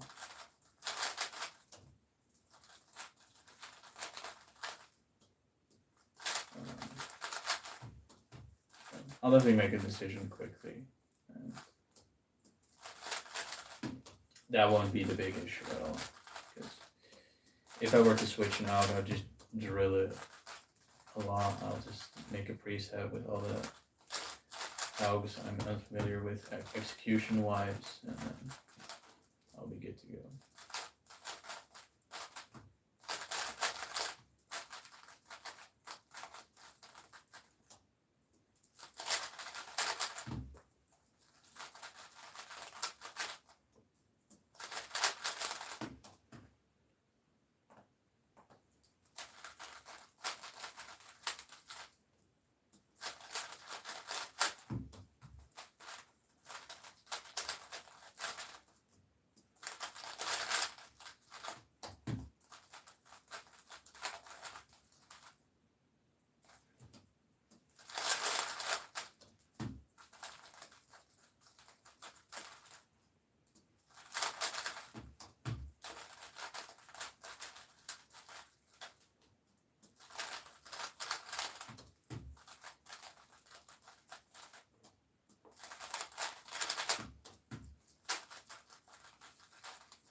Okay. Next preset.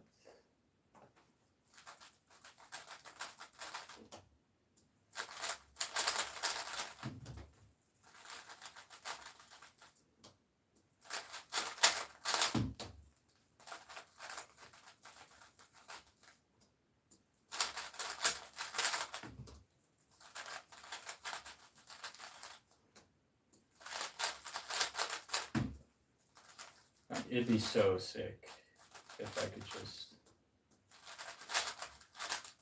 trust my instant instinct for recognizing ZBLL. Sometimes I can already do that. It's really cool. But I probably only... What am I doing?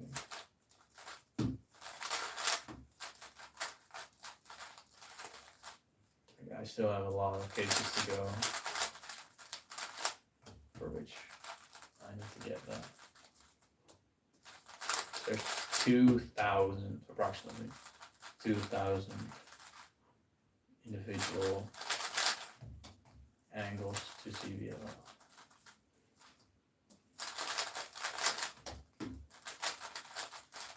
That's a lot.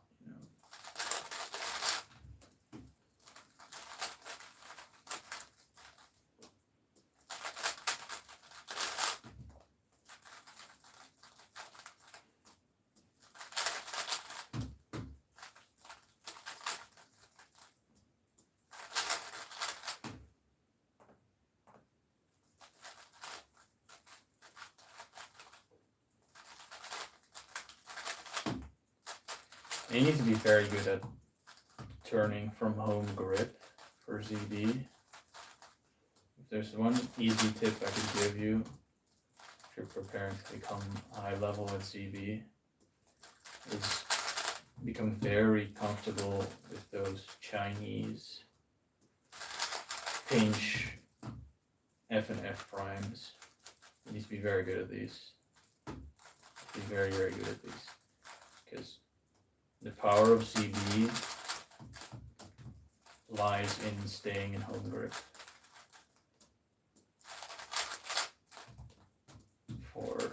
for ZBLS very often. It's just a skill you need to have, and I don't really have it.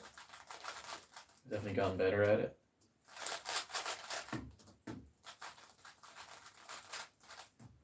But yeah, I mess up really often with that. Definitely cube setup helps with that too. If you just have a fast cube, it's easier.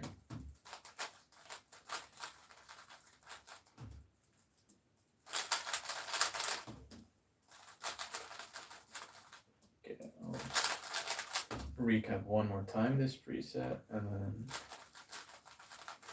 the next one.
All right. Number 5, that's the last one. Last one preparing today. All right. Yeah.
Oh my God.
Goedemorgen. Pataraki.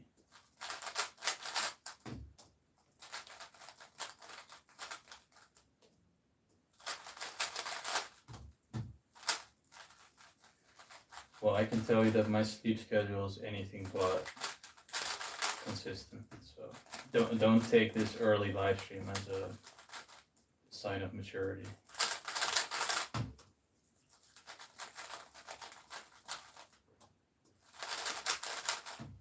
I did set an alarm though. I typically don't wake up to my alarms, you know. But I did. So I guess it is a sign of maturity.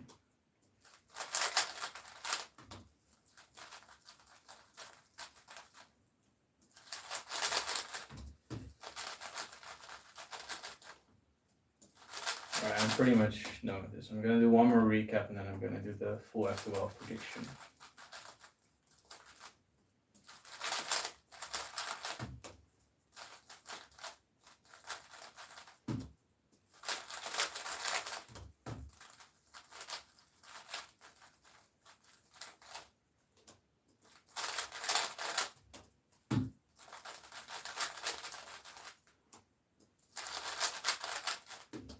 Do keep in mind it's also an hour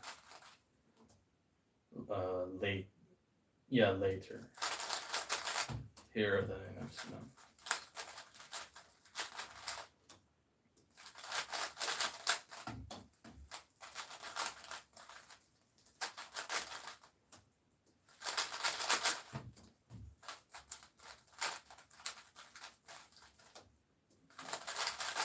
Import also did it to avoid annoying Romanians in my chat without banning them, you know.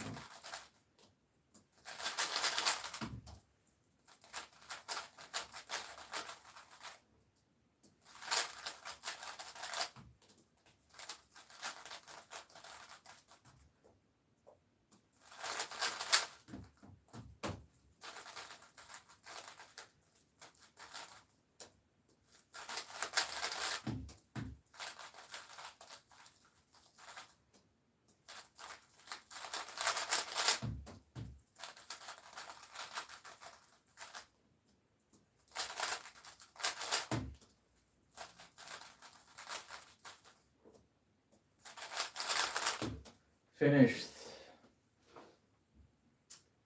Right.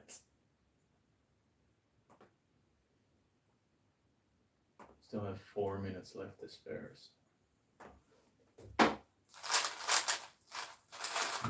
Let's go. So I have the CS timer session where I just put all my full F2L predictions. I didn't use the enter DNFs, but I've gone pretty consistent. So now I'm adding DNFs. And session mean is 132. So, you know, pretty good. So yeah, it's just 3 blind, but then only for the F2L. So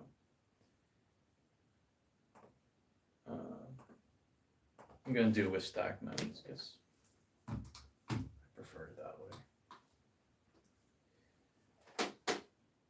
You probably can't see the scramble anyways. Maybe you can. Let's put it like this. Ooh. I do need to scramble for it.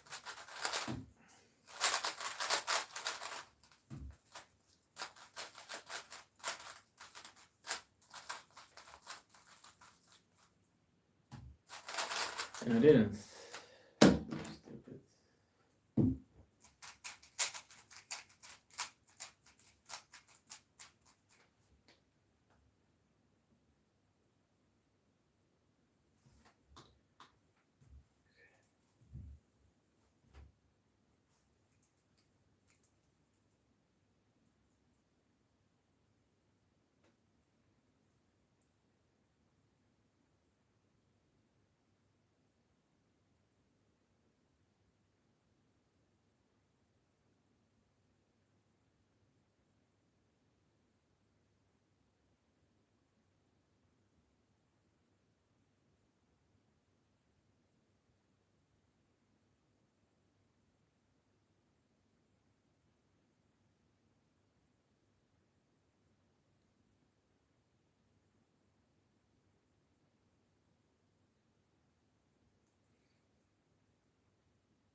kind of difficult.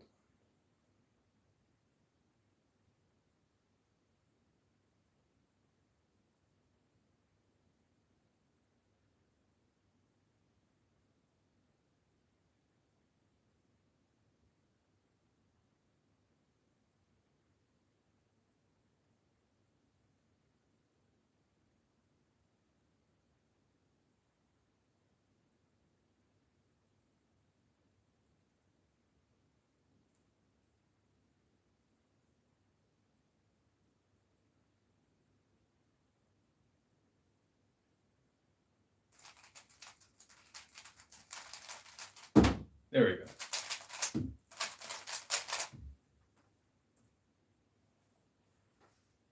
Why did I reset the session? Well, whatever.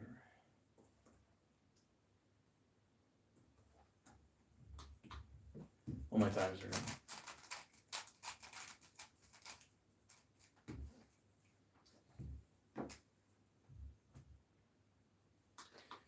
Oh, I need to exactly restart the timer. All right.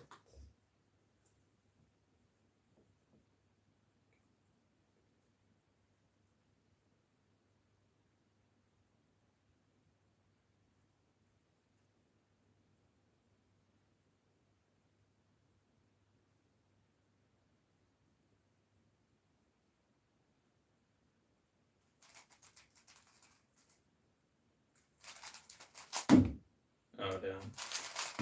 This is a really easy one, but I went just a bit too fast.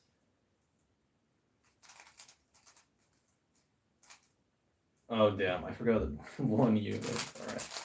Wow, and it would have given end firm as ZBL. Damn. Or as OL skip.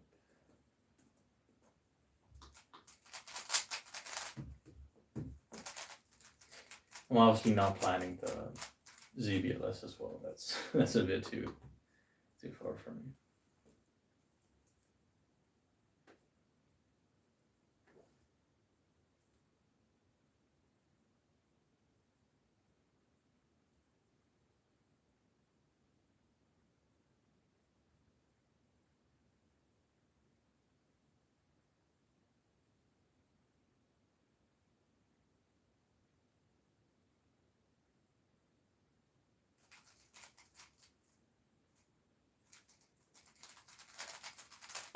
There we go.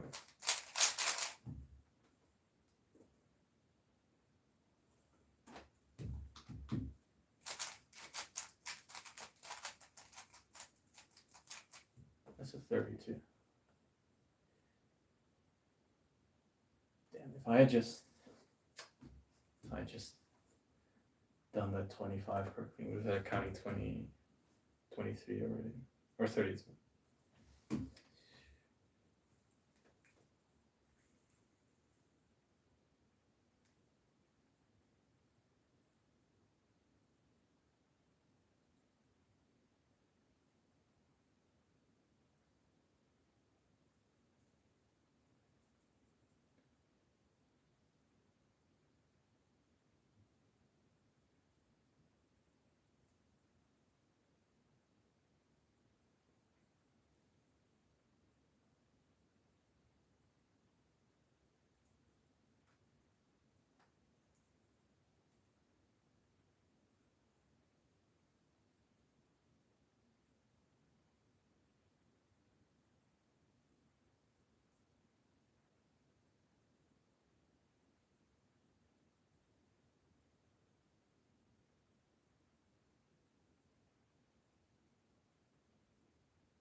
133.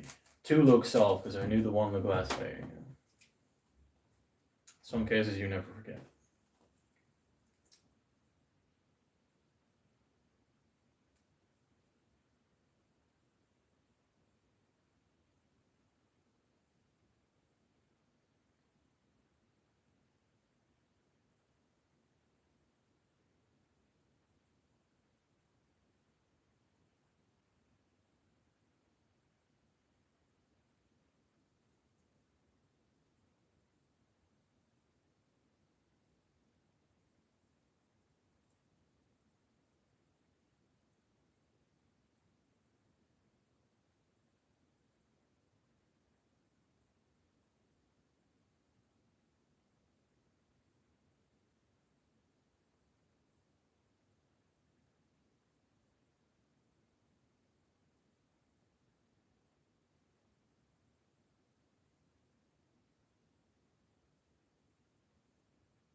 I think this was just an execution mistake. That's unfortunate.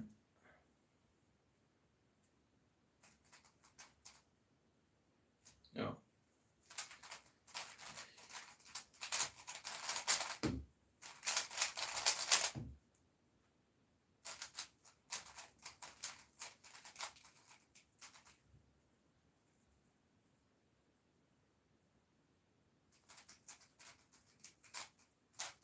Yeah. Damn. So stupid how many of my solves are DNF because execution mistake.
down one corner.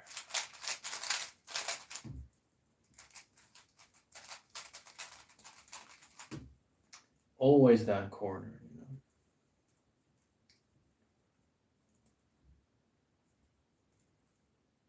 Did I miss scramble? I probably missed scramble. Okay. Well, I'll just skip it then.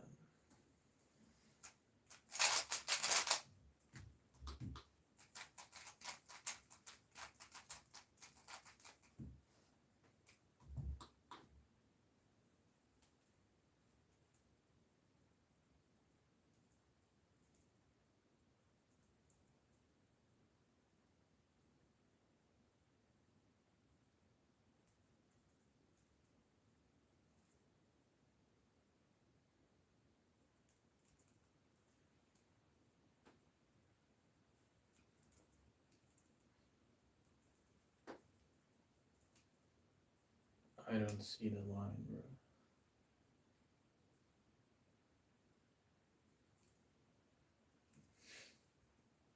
I really don't.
What?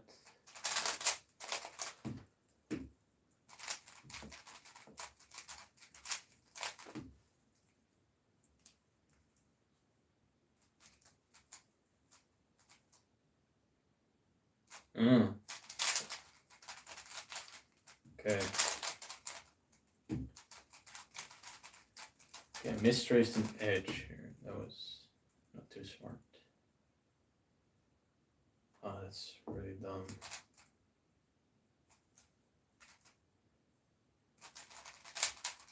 Yeah. Should have spotted that.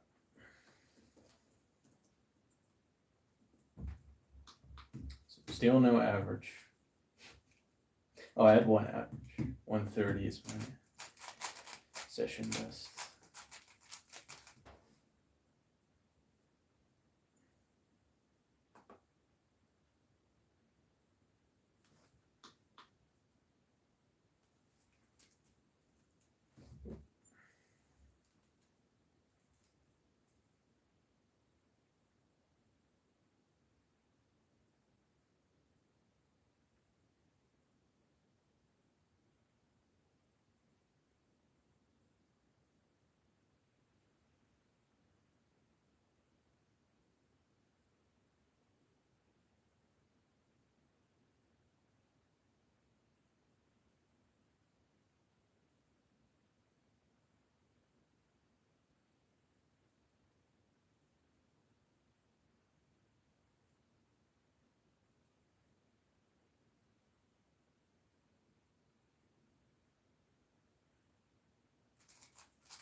There we go. 47.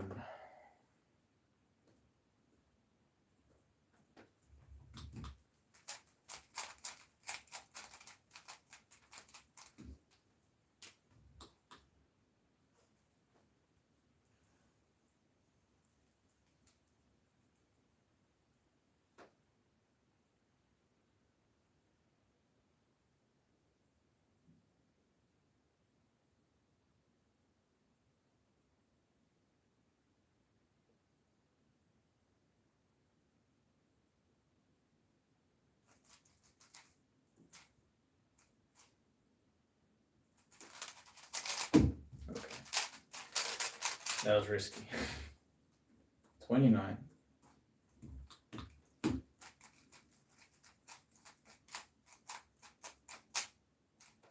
I'm trying to make it as realistic as possible. Which it genuinely is. It's not necessarily optimal, the things I'm planning, but it's pretty damn close.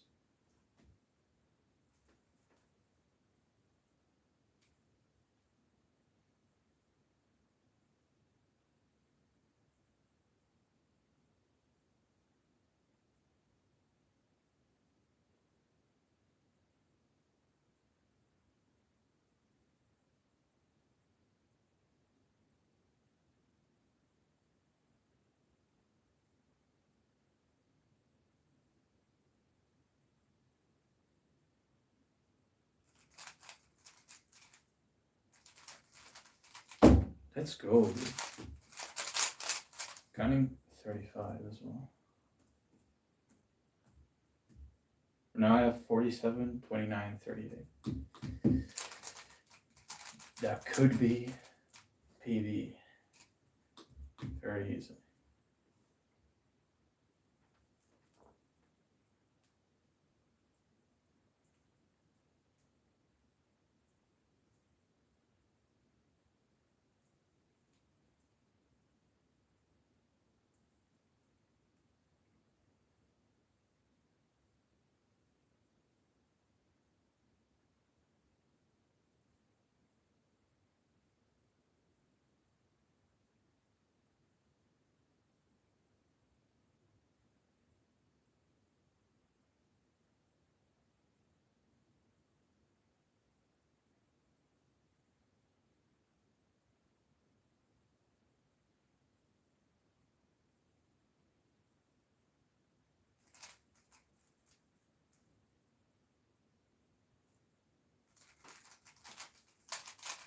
Yeah, no. I think I did one ADF wrong. That really sucks. So I did plan it correctly, I think. 30, 53 DNF. Dang. That really sucks.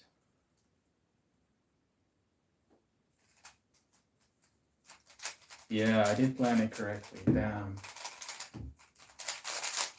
Just one ADF wrong. That's DNF out of a 45 average. Dang.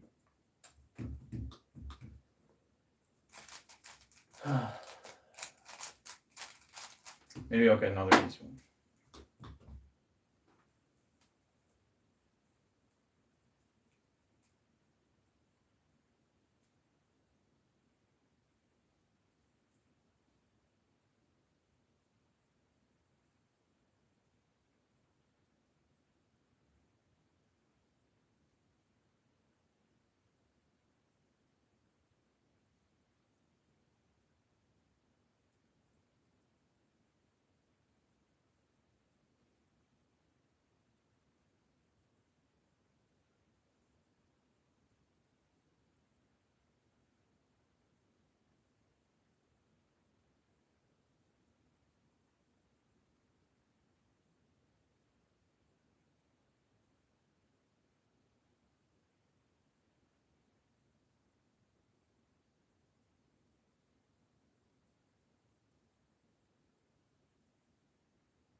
Nice, dude.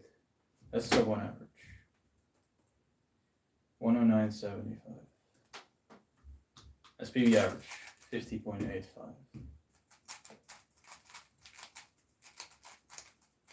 Let's go, dude.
not super close on this one.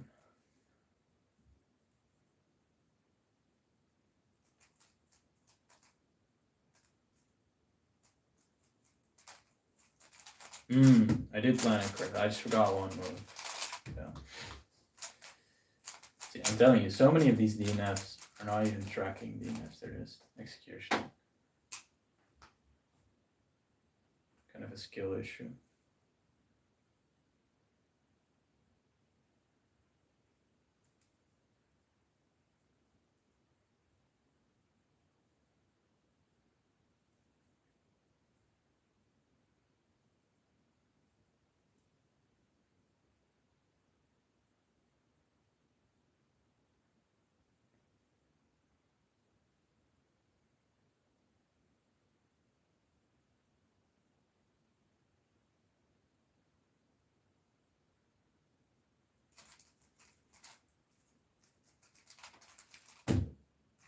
No.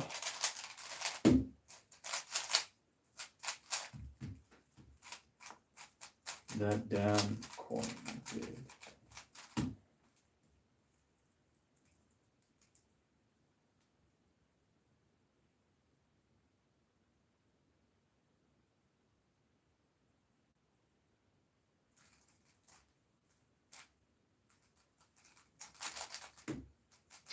So annoying, dude.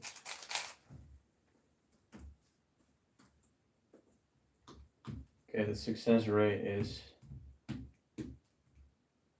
8 out of 14.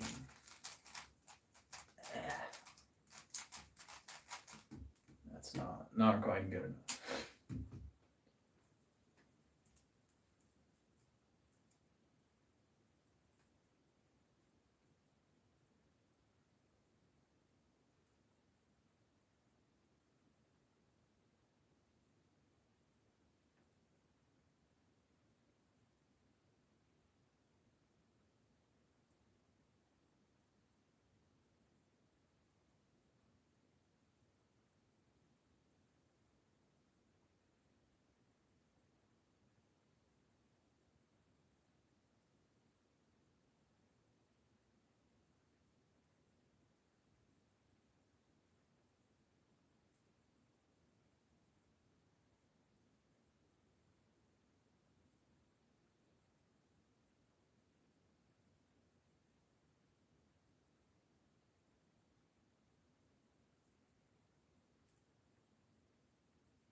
What?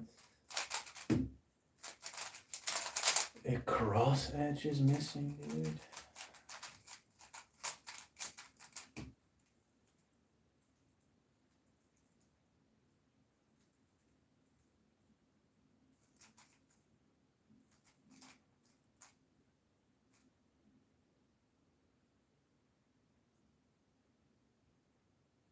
What? Why not?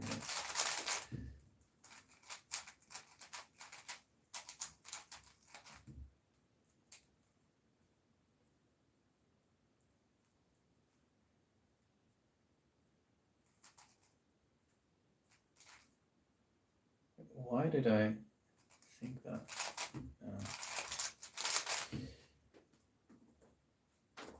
Sleepy Joe over here.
That was one flat 68.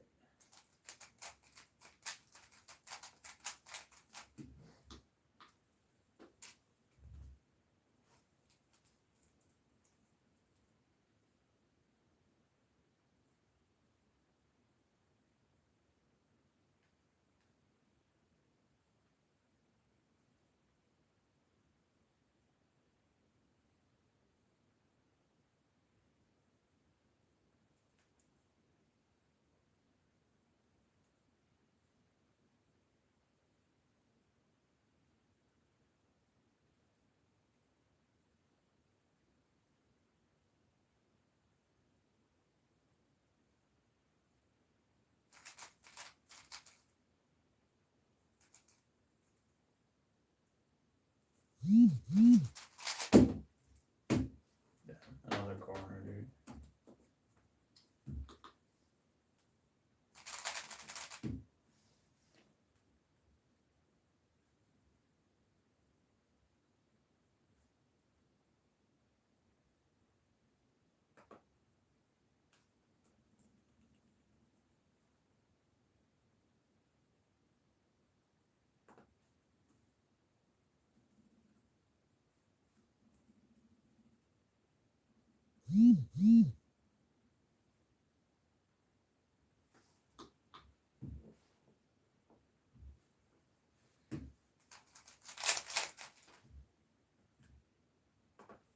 Give me a second.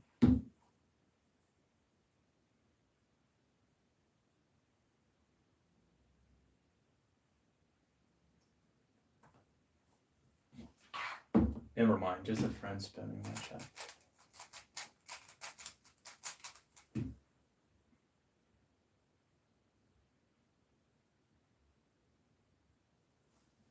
Right. Mm-hmm.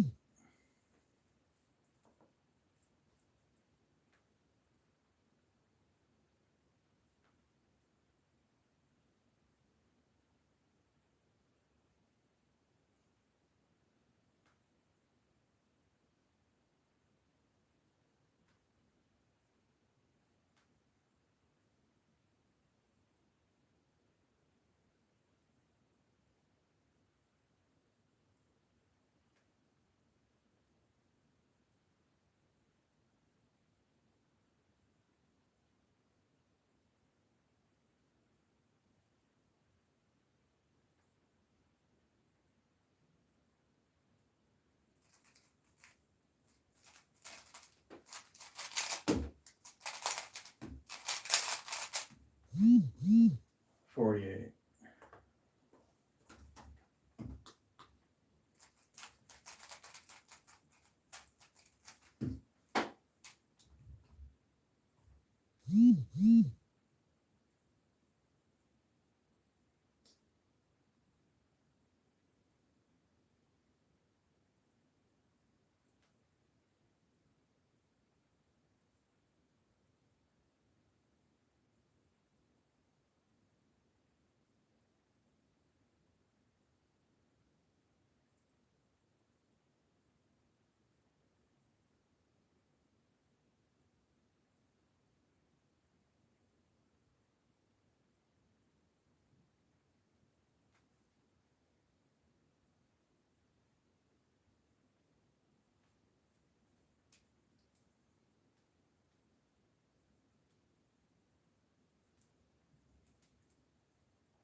I don't want to do this scramble, bro.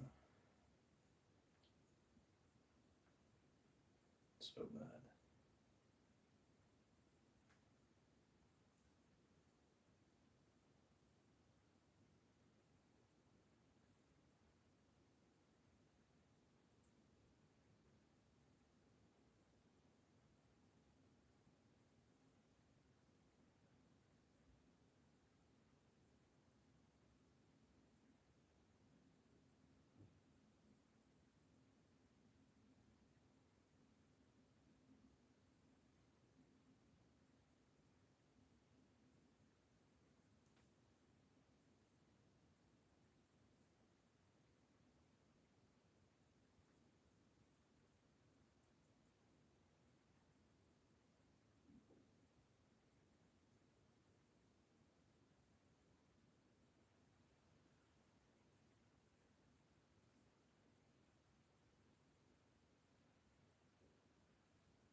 Wow, you're right.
Nice. That was a difficult one. 101, 82. I just kind of like a 20 would be PV now.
Okay, I'll do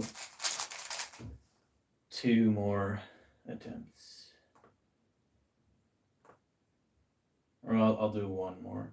I don't want to feel like doing another.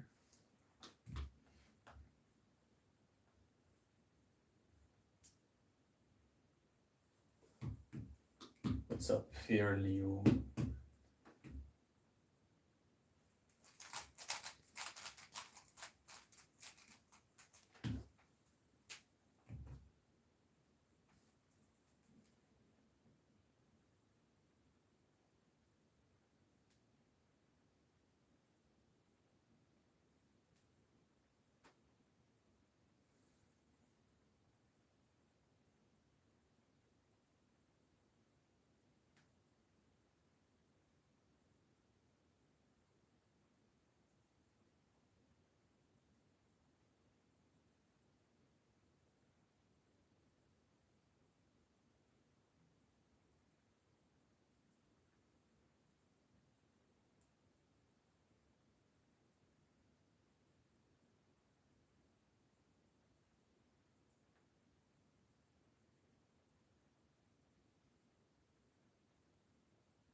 Really?